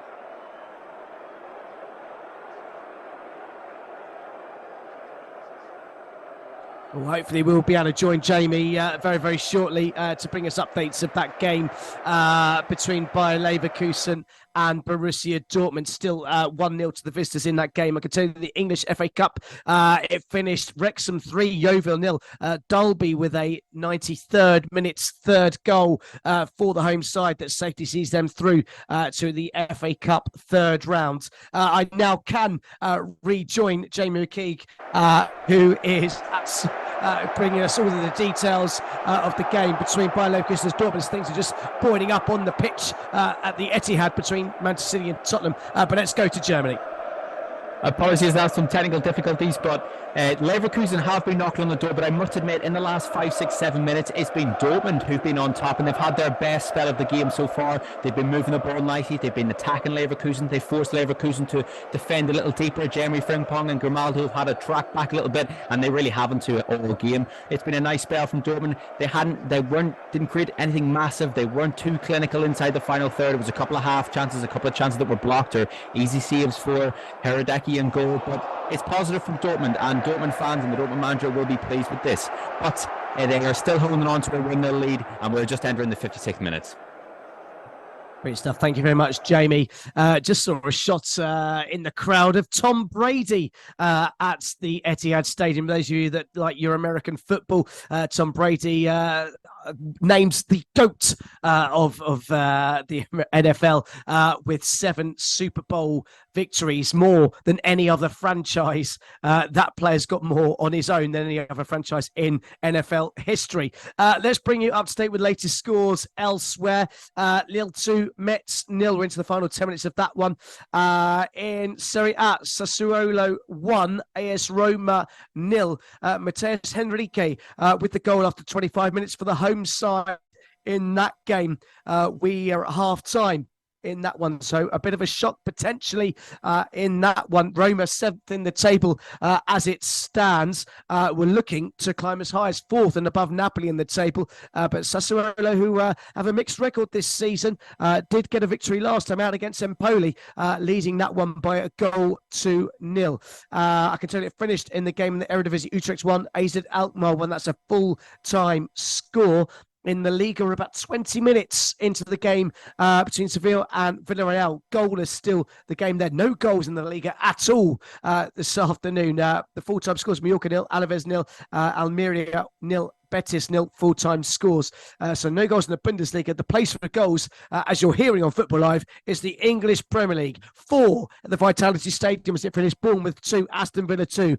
5 at Stamford Bridge as Chelsea beat Brighton by 3-2. 7 goals at Anfield. Liverpool 4, Fulham 3. Just the 2, but an entertaining game nonetheless at the London Stadium. It finished West Ham United 1, Crystal Palace 1. And at the Etihad Stadium, with just about an hour gone, is Manchester City 2, Tottenham Hotspur 1. Let's hear about how it got just a little bit heated for a moment from Johnny Holmes. Yeah, absolutely. A couple of players surrounding the referee, which you never like to see. We saw that Udogie was a little bit frustrated with a free kick that was given. Had a few words with the referee, and that sparked a little bit of a debate. I wouldn't say that it was too unruly, but certainly something the referee had to calm down. But that's been all sorted now, it seems, and play looks to continue. Manchester City have just slowed their attack a little tiny bit. They were ferocious in their pressing early on in the first half, really came out of the blocks with a lot of energy. But naturally, as time goes on, they've slowed slightly and now look to try and build a more technical attack on the Spurs goal, trying to put this game out of sight. They should have done it already. Big chances for Haaland, big chances for Doku, who has been replaced by Grealish. But still it is Manchester City 2, Tottenham Hotspur 1 with 60 minutes played.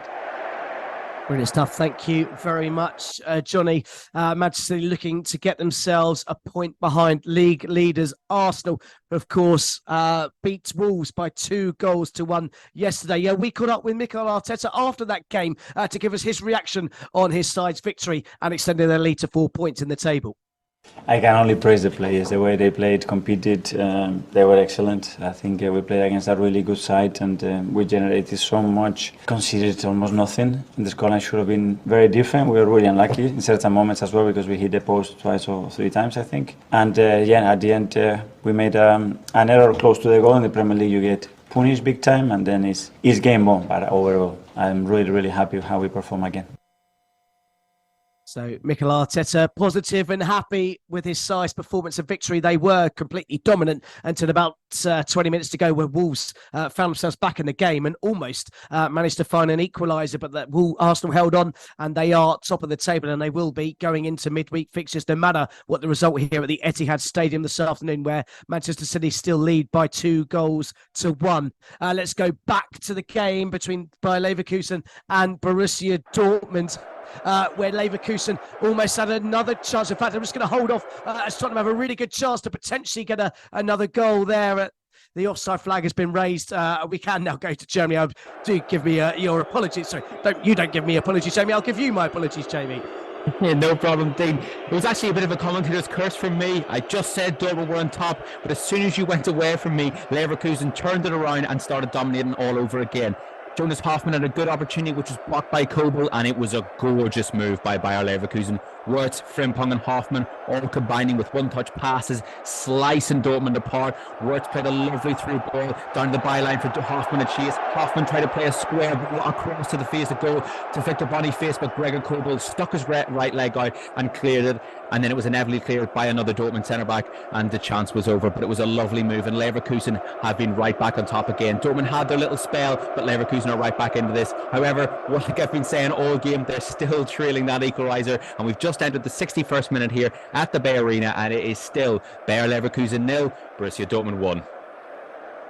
Brilliant stuff. Thank you very much, Jamie. Can Dortmund hold on? Well, let's find out what the latest betting odds are, the in-play odds powered by NairaBet. Here's John Kane with all the very latest odds from NairaBet. Yes, all the latest odds from NairaBet. Of course, all these prices are subject to change. We'll start with the Premier League. Man City are leading Tottenham by 2-1 after 63 minutes. Man City are 1.08 still from last time. It's more or less next to nothing. I'll be surprised you even can able to bet on them.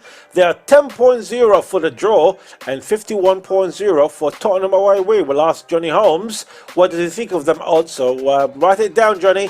I'm sure we're going to find out if you think these are worth putting any money on. As for the German Bundesliga, 61 minutes gone. I've just heard from Jamie McKee. The Bayer Leverkusen 0, Borussia Dortmund 1. Bayer Leverkusen half an hour to go. They're losing by a goal to at home, but they are still for quite short odds. They are 4.0 for the win, 3.0 for the draw, and Dortmund are still 2.20 for the win. I can tell you, Spurs have just gone down to 41.0. I don't know if there was anyone listening to me that put the odds of money on it and it's gone down. We'll wait and see. Sevilla Villarreal in the Spanish La Liga, still 0-0 after 23 minutes. Sevilla are 2.20 for the win. The draw has just gone down to 3.20, and Villarreal away win is 3.60. In the Belgian Pro League, 23 minutes gone in that game as well. It's Club Brugge 1, Standard Liège 0. Club Brugge are 1.10 for the win, 9.50 for the draw, and for Standard Liège away win is 23.0. Some of the other games, Italian Serie A is a half time there. It's Sassuolo 1, Roma 0. So if you're a Roma fan and you think they can turn it around, they're 4.75 for that away win, 3.10 for the draw, and if you think Sassuolo can maintain that lead or even score more goals, they're 1.95. Let's go to the Man City Spurs game, shall we? Spurs has gone up again to 51.0. The draw has gone down to 9.50. It's still 1.08 for Man City. Now, if you think it's going to be over 4.5 goals, they're 2.60. Over 5.5 goals is 6.0.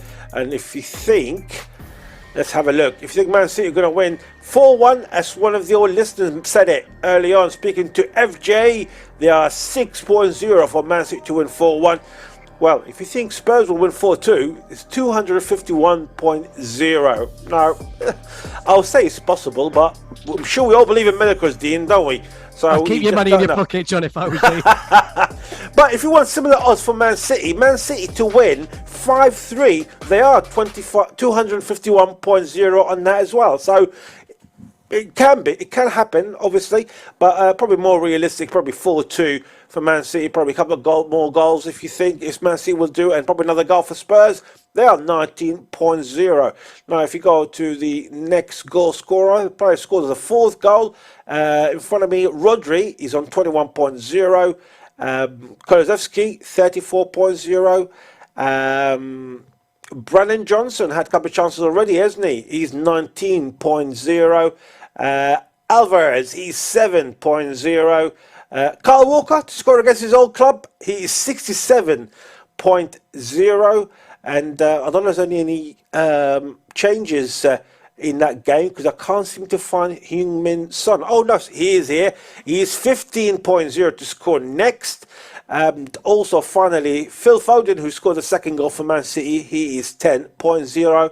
As for Haaland, well, he is a favourite. He is 4.33 to score that fourth goal. Of course, all these prices are from NairaBet and they're all subject to change. Brilliant stuff. Thank you, as always, John. Let's head straight back to Germany, where there's been a few chances and a few substitutions, Jamie.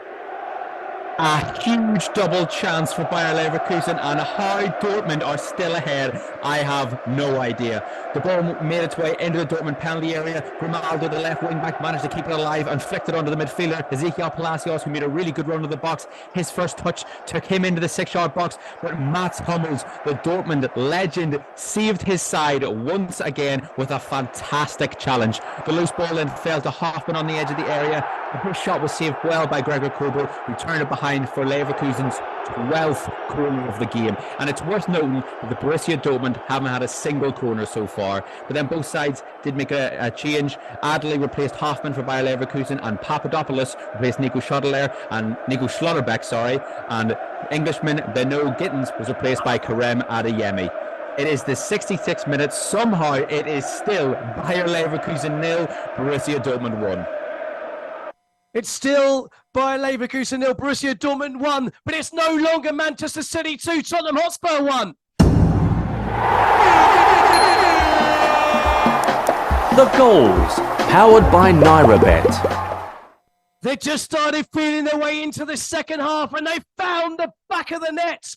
Giovanni Lo Celso, with his second game in 2 weeks from outside the area, has levelled things for the visitors. Here to tell us all about it is Johnny Holmes.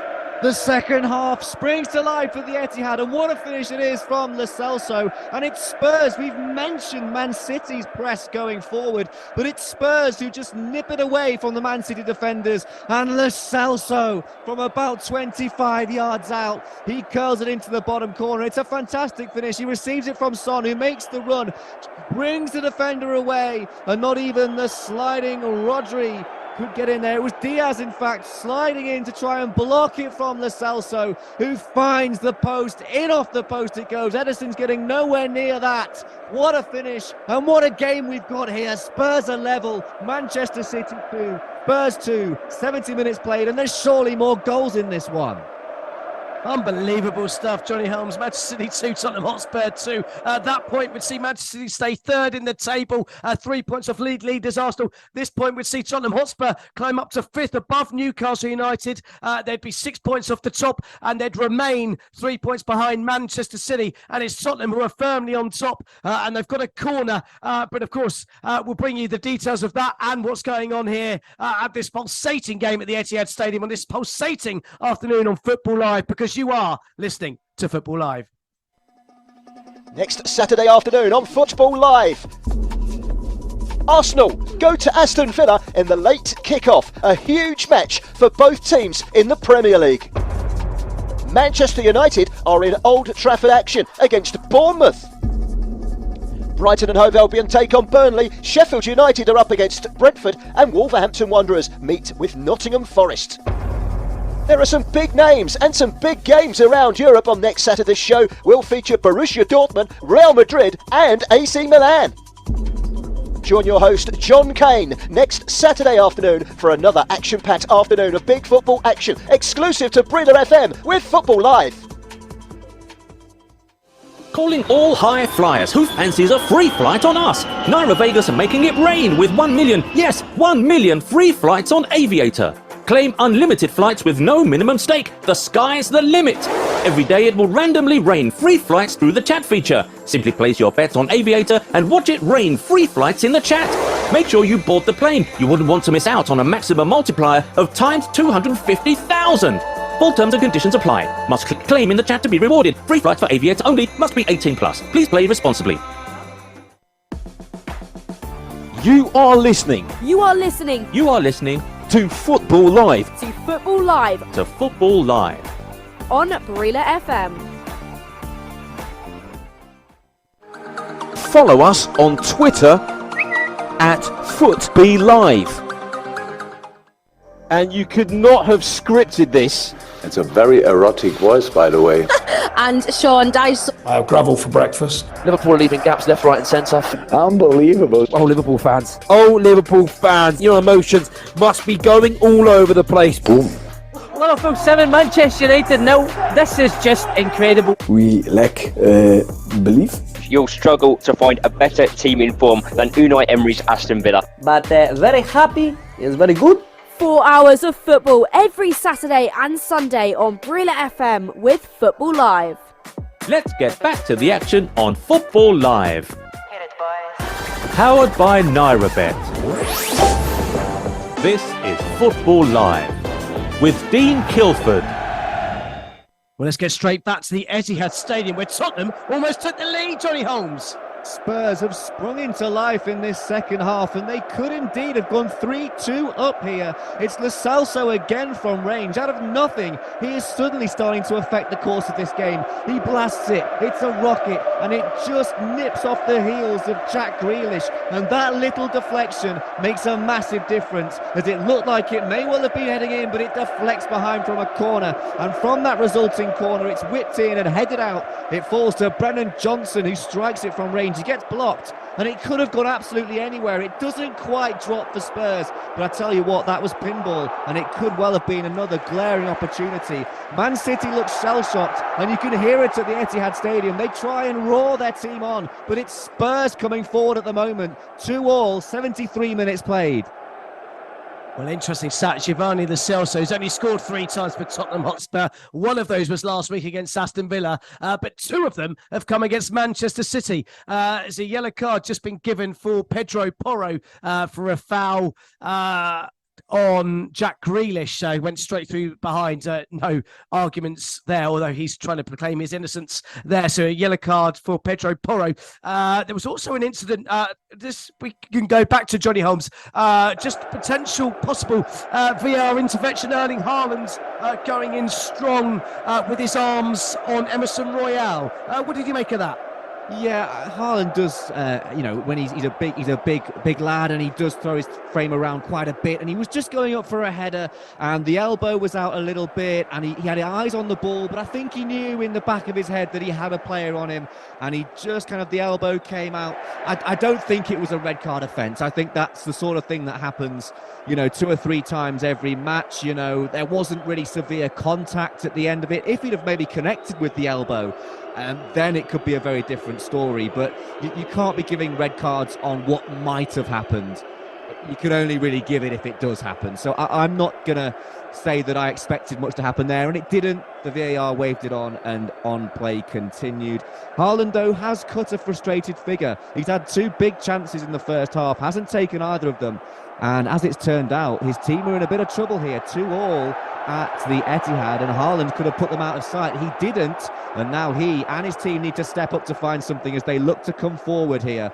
And it's a glaring opportunity again for Manchester City, as Rodri has just placed the ball over the bar. It was slotted through to Rico Lewis, who has just been brought on as a substitute. Rodri tried to sort of hook it back. It's slightly behind him into the back of the net. Wasn't able to do it, and he fires over. Let off for Spurs. What a game this is. We've said it many times. Could go either way. It's on a knife edge. Manchester City 2, Spurs 2, 75 minutes played. There we go. 2-2, 4 goals in that game, and you wouldn't bet against there being any more in that one. John Kane almost getting it right with Rodri being a goal scorer in this game. Odds are 19.00 last time we heard. Of course, odds subject to change by NairaBet. Let's go back to Germany to see if Leverkusen can somehow find an equaliser in their game at home to Dortmund. Jamie McKee. Yeah, Leverkusen are without an equaliser, but this game could have really shifted and Dortmund could have actually put the game to bed. Karim Adeyemi had a big penalty shout. He carried the ball into the penalty area from the right-hand side and managed to get in between Edmund Tapsoba and Ezekiel Palacios. He tries to go towards Palacios, away from Tapsoba, but Tapsoba stretches his leg across and catches the knee of Adeyemi, which brings him down. Adeyemi is a big shot, and I've seen a couple of looks at the replay, and I do think that could be given. Those are the kind of penalties you see in the Premier League. Maybe the rules are a little bit different in Germany, but that to me looked like a pretty clear penalty, and I don't think a lot of people could have complained if it had been given. However, it wasn't given. The referee said no, and Ezekiel Palacios, in a move after, picked himself up a yellow card. Bayer Leverkusen are still on top, but they can't think this game is away from them, and Dortmund can definitely get a second. 75 minutes gone at the Bayer Arena, and it is still, and I'm sick of saying this now, Bayer Leverkusen 0, Borussia Dortmund 1. It seems like you've been saying that since we got on air, Jamie. Yet still 1-0, that very, very early goal. The difference between the two teams. There's a bit of anger going on at the Etihad Stadium. Manchester City have played on. Tottenham player Højbjerg went down injured. Tottenham wanted the ball out of play. Manchester City played on as they've got their entitlement to do, and almost fashioned a scoring chance. They won a corner from it. Johnny Holmes, what do you make of it? It's an interesting one, isn't it, Dean? As down goes is it Højbjerg who's down? Yes, it is, for Spurs. Looked like it was a challenge on the ankle. He went down and all the Spurs players were signalling, kick it out, let's have a stop to the game. But you play to the whistle. That's what you're always taught. I've been taught it since a kid. You play to the whistle. That's what Man City done. So no wrongdoing there. And sometimes you've got to push sportsmanship to one side and try and win the game. And that's what City have tried to do. Didn't come to anything. The corner also was cleared quite simply by Spurs, and a shot from distance for City harmlessly over the bar. They're not happy. Little bit of needle just creeping into this one. Two top sides, two goals apiece, and 78 minutes have been played. So no wonder they're both gunning for it, and they're getting a little bit spicy here. Anything could happen. 2-2, 78 minutes played. Brilliant. Thank you very much, Johnny. Maybe just the first signs of a bit of conservatism from Ange Postecoglou. He's not taken off the potentially injured Højbjerg. He's taken off Giovanni Lo Celso and brought on Oliver Skipp, so a slightly more defensive-minded player coming on in place. And as I said, Højbjerg is flying into a challenge on Jack Grealish. He might be the next player to see the referee's notice the handshake and they get on with it. But Manchester City will have a free kick. Speaking of yellow cards, there's been another yellow card in the game in Germany, where it's getting a little bit heated there as well, Jamie McKee. It is, and this game for so long was one team was in control, the other team was defending, and everyone had their periods. It was mostly Bayer Leverkusen, but Dortmund had their time as well. But this game now has opened up a little bit. It's getting a little bit more desperate, and it is getting a little bit more fiery as well. Palacios, like I said, the last time he came to me, picked up a yellow card, and he had a challenge in the midfield that, well, he brought down Karim Adeyemi. The referee played advantage, but Palacios easily maybe could have seen another yellow card for that one. Mats Hummels then stepped out of defence and actually took down Palacios and picked himself up a yellow. But the game has opened up a little bit, and maybe Dortmund, this could be good for Dortmund. If the game gets a little bit fiery, if Leverkusen start to get a little bit more desperate, Dortmund can find a way through. 77 minutes here at the Bayer Arena. It is still Bayer Leverkusen 0, Borussia Dortmund 1. Brilliant. Thank you very much, Jamie. Well, as we say that, Bayer Leverkusen have scored. The goals, powered by NairaBet. Bayer Leverkusen 1, Borussia Dortmund 1. It's getting fiery, but it's the home side that looks to be preserving that unbeaten record in this game. Bayer Leverkusen 1, Borussia Dortmund 1. It's just going to be checked for VAR, potential offside in that one. And I can tell you at the Etihad, there's also been a goal. The goals, powered by NairaBet. He's not been starting, but he's come off the bench and he's maybe won 3 valuable points for Manchester City. It's Jack Grealish for the home side to make it Manchester City 3, Tottenham Hotspur 2, as Ange Postecoglou looks sturdy-faced at the pitch. Let's go and join Johnny Holmes to hear about that goal. The Etihad erupts. Manchester City take the lead once again. As you say, it's the man off the bench, Jack Grealish, who makes the impact. It's slotted into him by Erling Haaland. Lovely build-up play from Manchester City. Into Haaland it comes. He squares it. He's not greedy. He's unselfish. He finds Grealish in space. And I tell you what, Haaland missed the open goal in the first half. Jack Grealish did not miss the open goal in the second half. He's put City into the lead after 82 minutes. It's been coming, and Jack Grealish finds it, slots it past Vicario, who's scrambling, can do nothing. Manchester City 3, Tottenham Hotspur 2. There's only 8 minutes of normal time here for Spurs to find something to get back into this one at the Etihad Stadium. Brilliant stuff, breathtaking at the Etihad Stadium. We've had 5 goals and we've got about 10 minutes plus stoppage time to see if there's going to be any more. Let's go and hear about that Bayer Leverkusen equaliser with Jamie McKee. Finally for Bayer Leverkusen, they have a goal, and what a goal it was. Commentators curse once again. I said Dortmund were on top, Leverkusen flipped it. I said the game was a bit open and Leverkusen goal and scored, but what a goal it was. Gregor Kobel goes long with his goal kick, and Otalin Kosunu does really well to win the ball, and he carries it absolutely fantastically inside the final third like he has done all day. Then he threads a lovely through ball into Patrick Schick, who had just come on for Bayer Leverkusen. And with his first touch, he squares it across to Victor Boniface. He's got an open net, and he passes into the back of the net for his 8th goal of the season. And what a goal it is for Bayer Leverkusen, and what an important moment it is. And they look to be going for a second. This is not over, and there are more goals in this for sure. 80th minute, I've been waiting all game to say this, but it is finally Bayer Leverkusen 1, Borussia Dortmund 1. Probably on the balance of play, a deserved equaliser for the home side. A really rash challenge has just got in at the Etihad Stadium. The referee's card's gone into his pocket. Gvardiol, it's going to be yellow, not red. We've seen him given. It was a high challenge straight on the shin of Oliver Skipp. And I tell you what, VAR might want to check that. That is a shocking challenge. I've just seen the replay in slow motion of that one. Let's go and just rejoin Johnny Holmes at the Etihad Stadium. I just want to talk about the goal first and foremost. Tottenham once again giving the ball away, and the makers of their own downfall. Yeah, they were. Manchester City, though, with that high press, I suppose, catching them out. And they've been doing that all throughout the second half. So, I mean, it's so difficult to play through such an aggressive press, and the pace that City close you down, the way that Pep likes to play. He did it, of course, at Barcelona. They hunt in packs and they come after you. And in the end, the pressure told, and Spurs were robbed of the ball. It's happened quite a bit in this second half. But I tell you what, you just mentioned the rash tackle there from Gvardiol. That one could have gone either way. VAR hasn't intervened, but it was a high challenge, as you say, studs up. And if he catches the Spurs player slightly higher than he actually did, I think it was on the top of the boot that he caught him. If that's on the shin or the ankle and all of the force is placed on it, VAR would definitely be getting involved. So I think he's got away with one there. Would have been a harsh red, but we've seen them given, as you say, Dean. It's still 3-2 to Manchester City, as Spurs now have just taken a free kick. They're trying to get back into it. We've played 85 minutes at the Etihad Stadium.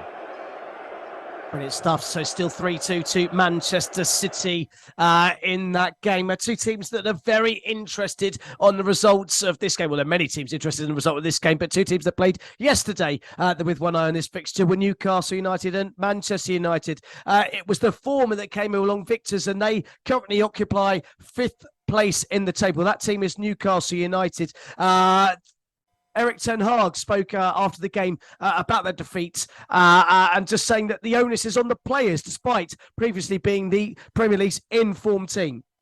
Today we have to say the credits to Newcastle. After a start where we could have scored with Garnacho, they were better than us. They were more proactive, and we had to go behind, to go back. We had to defend. We did that, but we allowed them one goal, and then in the end we fought back. We had 2 good opportunities, but luckily we couldn't take a point from here.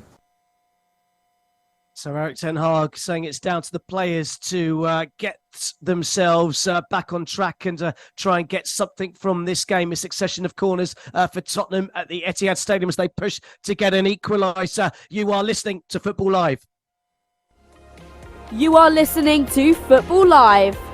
Live and exclusive on Brüller FM. The Premier League, the Bundesliga, Serie A, La Liga. 4 hours of football every Saturday and Sunday on Brila FM with Football Live. You are listening to Football Live on Brila FM 88.9 and 101.1 FM. Next Saturday afternoon on Football Live. Arsenal go to Aston Villa in the late kick-off. A huge match for both teams in the Premier League. Manchester United are in Old Trafford action against Bournemouth. Brighton and Hove Albion take on Burnley. Sheffield United are up against Brentford, and Wolverhampton Wanderers meet with Nottingham Forest. There are some big names and some big games around Europe on next Saturday's show. We'll feature Borussia Dortmund, Real Madrid and AC Milan. Join your host John Kane next Saturday afternoon for another action-packed afternoon of big football action exclusive to Brila FM with Football Live. Football Live. Football's never sounded so good on Brila FM every Saturday and Sunday. You are listening to Football Live on Brila FM.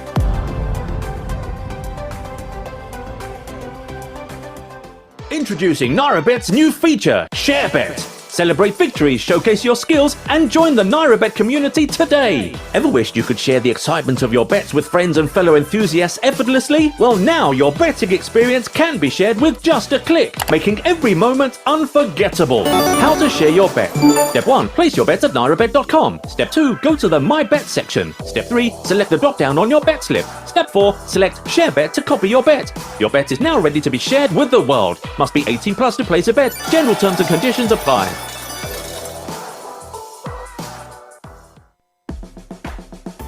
You are listening. You are listening. You are listening to Football Live. To Football Live. To Football Live. On Brila FM. Let's get back to the action on Football Live. Powered by NairaBet. This is Football Live with Dean Kilford. Well, let's go straight back to Germany. The game between Bayer Leverkusen and Dortmund. Can the home side push and find a winner, Jamie McKee? It does look likely. Bayer Leverkusen are on the march once again. Both managers have made just one substitution, but they're very contrasting substitutions. As I mentioned in the goal, Patrick Schick had come on for Bayer Leverkusen and he replaced Ezekiel Palacios. Definitely an attacking chain for Xabi Alonso. That was when Leverkusen were trailing, to be fair. Since going behind, though, Edin Terzic, the Borussia Dortmund manager, has brought off Marco Reus for Thomas Meunier, a defensive change. So maybe Terzic is happy enough to travel back to Dortmund with just 1 point instead of all three. However, like it has been all game, the team that look likely next to score is Bayer Leverkusen. They've got their 15th corner of the game, I think, and I think Dortmund are still yet to get one. And we are now closing in on the 88th minute. It is now Bayer Leverkusen 1, Borussia Dortmund 1. Still a goal apiece. There's been changes for both teams at the Etihad as Manchester City look to preserve their lead and Tottenham look to find an equaliser. And they just found the back of the net. The goals, powered by NairaBet. Jan Kulusevski is the man at the right place at the right time to make it Manchester City 3, Tottenham Hotspur 3. He goes to celebrate with the fans behind the net there, congregated behind. It's been a nervy 90 minutes so far. We're into the 90th minute, but it's the visitors that have equalised. Tony Holmes, describe to me what's just happened. Kulusevski has just equalised for Tottenham Hotspur, and it's a fantastic header as it's whipped in. City are shell-shocked here, as you say. Kulusevski celebrating with the away fans. It's floated into him, and it looks for all the world like there's not enough pace on that ball. There's only one place he can put it. That's top right corner, and that's exactly where it ends up. There's going to be VAR on this. They're looking at offside. I think he's on. We've just seen a still of it. We might have to wait, but the ball is whipped in brilliantly, and Kulusevski beats Ake in the air. He just shrugs him off. He's too strong, he's too powerful, and his header is brilliant into the back of the net, over Ederson and off the bar. And as things are, 3-3 at the Etihad Stadium as VAR are going to look at it, but it's been given and Spurs have got back level. 91 minutes played. Well, Dejan Kulusevski has played 3 times at the Etihad Stadium. He's scored each and every time he's visited, and Manchester City's voodoo curse against Tottenham could well be continuing. Johnny, just fill us in on those changes that happened. That's what I was originally going to go to in the first place. Man City looked to be a little bit conservative. Tottenham went all out for it, and it's paid off for the visitors. Oh, it feels like ages ago now, Dean, but could those changes have affected the context? And now that we know what's happened, that double substitution for Manchester City, who brought Ake on. He's the man who's just been beaten in the air for the goal. He was manhandled, he was outstrengthed. Too powerful was Kulusevski. Brought on cold was Ake. Was he not ready for the physical challenge of this game? He certainly wasn't ready for Kulusevski. And Kovacic also came on for Gvardiol. I understand that one. Gvardiol was on a yellow card and was flying into challenges. But that Ake substitution, will Pep Guardiola rue that one? Richarlison was also brought on for Basuma. An attacking change to go and try and get a point. Have Spurs just got a point? 3-3, only 3 minutes of added time left to go. Thank you very much, Johnny. Manchester City 3, Tottenham Hotspur 3. I don't know if you were listening to me early in the show in my conversation with our betting expert, Ayo Alabi, but I asked him what the odds were for over 5.5 goals. He told me it was 7.5 at the time. I hope some of you listened to me like you listened to me a couple of weeks ago when Manchester City took on Chelsea. You'd be well in the money if you'd have put your money on that this afternoon. Manchester City 3, Tottenham Hotspur 3. We're into 4 minutes of injury time in Germany. Let's go and see how hard Bayer Leverkusen are pressing to find a winner with Jamie McKee. They are desperate for a winner, but the game has got spicy a little bit again. It's with Cotonou. It's a collision inside the penalty area. The Dortmund player, I'm not actually sure who it is at the minute, but Cotonou is the one that's picked up a yellow card. They've both gone up for a header. I think it's actually Wolf, the right back from Borussia Dortmund. They've both collided in the air for a header. Wolf's come up the other end of it. He's sat on the ground rubbing his head. Cotonou has gone over to him. He's given him a push. He's received a yellow card. It's all got a little bit feisty. A lot of players were involved, goalkeepers as well, but the game has just got to get calmed down a little bit. And like I said, Borussia Dortmund will be happy with 1 point, but I think Xabi Alonso will think this is 2 points dropped. 91st minute here at the Bay Arena. It still remains Bayer Leverkusen 1, Borussia Dortmund 1. Thank you very much, Jamie. This big controversy at the Etihad Stadium. The referee Simon Hooper was blown for a free kick, but Jack Grealish was running through on goal, completely unmarked. It's all kicking off. The Manchester City players completely surrounding the referee. They're furious with the decision for him to give a free kick. Pep Guardiola in conversation with the fourth official as well. The coaches shouting at anyone they can. It's all pandemonium kicking off. It all came from a chance where Tottenham looked to break and potentially get an opportunity to score themselves. So Johnny Holmes, just what are we seeing here? Oh, well, the one thing that you don't want to do in a game with this magnitude and this free-flowing and this huge is get involved as a referee and bring your name to the forefront. Jack Grealish was in on goal. Erling Haaland is shepherding the ball and he releases it, but in that process he's brought down a late sliding challenge. I think it's Udogie, and through Jack Grealish goes. It's lifted over to him and Vicario's backpedaling. Grealish is through, he's away from the defence, and then the whistle goes. Way too late.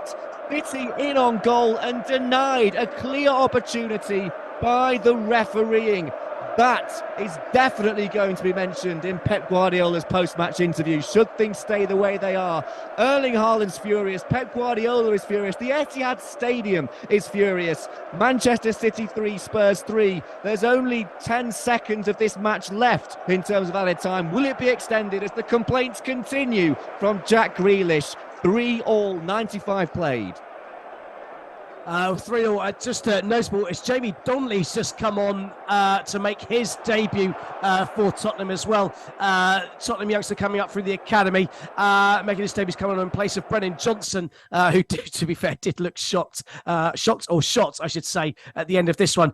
Maybe that anger will spice Manchester City. Who knows? We're in the hands of the referee now. How many additional minutes we're going to have? Manchester City have got a corner, though. We're into the 96th 96th minute, or going to be soon in the 97th minute of this game. I can tell you it's full time in Germany. It's finished by Leverkusen 1, Borussia Dortmund 1. It's just breathtaking. It's finished level there. It's level here. Manchester City corner comes to nothing. Let's get a full-time report from Jamie McKee. Full time here in Germany. It is Bayer Leverkusen 1, Borussia Dortmund 1, and like I said in my last report, Borussia Dortmund go away with 1 point gained. Bayer Leverkusen will look at this, 2 points dropped. Fulkrug did have a big opportunity right at the end there on the full time whistle, but his header, came across the six-yard box, was just over the bar. But like I said, 2 points dropped. Bayer Leverkusen, I've got to admit, were fantastic. They played some really fantastic football. They created a lot of chances. They carved through Borussia Dortmund. They got the ball out wide and they got the ball into the box. However, something I said in my half-time report, they didn't get enough men in the area. A lot of the time, Victor Boniface was outnumbered in a sea of yellow, and I have to give a credit to that sea of yellow. Borussia Dortmund defended, especially their box, incredibly well. But I'm just looking at the statistics here. Bayer Leverkusen created an XG of 2.33. Borussia Dortmund created an XG of 0.69. So I'm not saying stats are everything, but that gives you a good indicator of who is on top and who is on bottom. I do think Bayer Leverkusen will go away from this game quite disappointed, but Borussia Dortmund will say we defended well and we grinded out a good result. Mats Hummels especially was excellent. I think he is a good shout for man of the match. His challenge on Ezekiel Palacios kept his team in the game, and he cleared every single ball that came into the box. Florian Wirtz was very good for Bayer Leverkusen, as was Cotonou, the centre-back as well. Victor Boniface with the goal wasn't too bad either, but I think in the end Bayer Leverkusen will be frustrated, but Borussia Dortmund will be pleased. Brilliant. Thank you very much, Jamie McKee. That point for Bayer Leverkusen sees them extend their lead to 3 points over Bayern Munich, who do have a game in hand and a better goal difference. It's finished at the Etihad, but not without some controversy. There were appeals for a penalty at the end for Manchester City. I think it was Akanji who threw himself to the floor in the box following that free kick. Johnny Holmes, it's full time. The drama still happening after the whistle. Just try and sum that up for us in 90 seconds, will you? Oh, very difficult to do, Dean. Yeah, late on penalty shout for Manchester City. Akanji, the ball floats over him. He's never going to get there. It does look like on first viewing that he's tripped, but on second viewing, he's looking for it. A sheepish look to the referee as the City players swarm him. What a game here. What a brilliant comeback from Tottenham Hotspur, who led early on through Son Heung-min, who then scored an unlucky own goal to make it 1-1. Phil Foden put Manchester City into the lead on the 31-minute mark, but Tottenham hit back again. Giovanni Lo Celso scoring, Son getting the assist for that one. Jack Grealish looked to have won it off the bench as he slid the ball into the back of the net, pretty much an open goal, but Dejan Kulusevski stepped up with a fantastic towering header to equalise on 90 minutes. Tottenham Hotspur take a point. Pep Guardiola is furious with the officials. The Etihad crowd are booing away, but that's not going to change things. Manchester City 3, Tottenham Hotspur 3 in a cracking game at the Etihad. Thank you very much, Johnny. What an afternoon we've had here on Football Live. It's actually Fikario, the Tottenham keeper, that calmed down Pep Guardiola before he shook hands eventually with Simon Hooper and the officiating team. Plenty of scenes at the end of that game. A 6-goal thriller, a point share between Manchester City and Tottenham Hotspur. Manchester City go 3 games in a row without a win. Tottenham Hotspur stopped that losing run of 3 games in a row. Controversy, of course, the free kick that was given when Jack Grealish was through on goal, and a penalty that wasn't awarded deep into added time, but Kulusevski's goal has earned a share of the spoils for Tottenham Hotspur at the Etihad. Let's just run you through the scores on Football Live. In the Bundesliga, you just heard it finished by Leverkusen 1, Borussia Dortmund 1. Earlier on this afternoon, the English Premier League, Bournemouth 2, Aston Villa 2, Chelsea 3, Brighton Hove Albion 2, Liverpool 4, Fulham 3, West Ham 1, Crystal Palace 1, and just now Manchester City 3, Tottenham Hotspur 3. What a game. What a series of games. How many goals? I need to take a breath. I need to find my voice. I've lost it somewhere. I'll bring it back for you next week. Welcome to John Kane and the team for next Saturday for another bumper show on Football Live. Thank you very much for listening, and we'll see you again real soon. You have been listening to Football Live, exclusive to Brila FM, sponsored by NairaBet. A big thank you to today's team, your host Dean Kilford, your producer John Kane, and your reporters Matthew Key, Richard Bond, Jordan Nicolai, Pat Norrett, Johnny Holmes and Jamie McKeague. Football Live returns next Saturday afternoon with John Kane from 3:50 in the afternoon.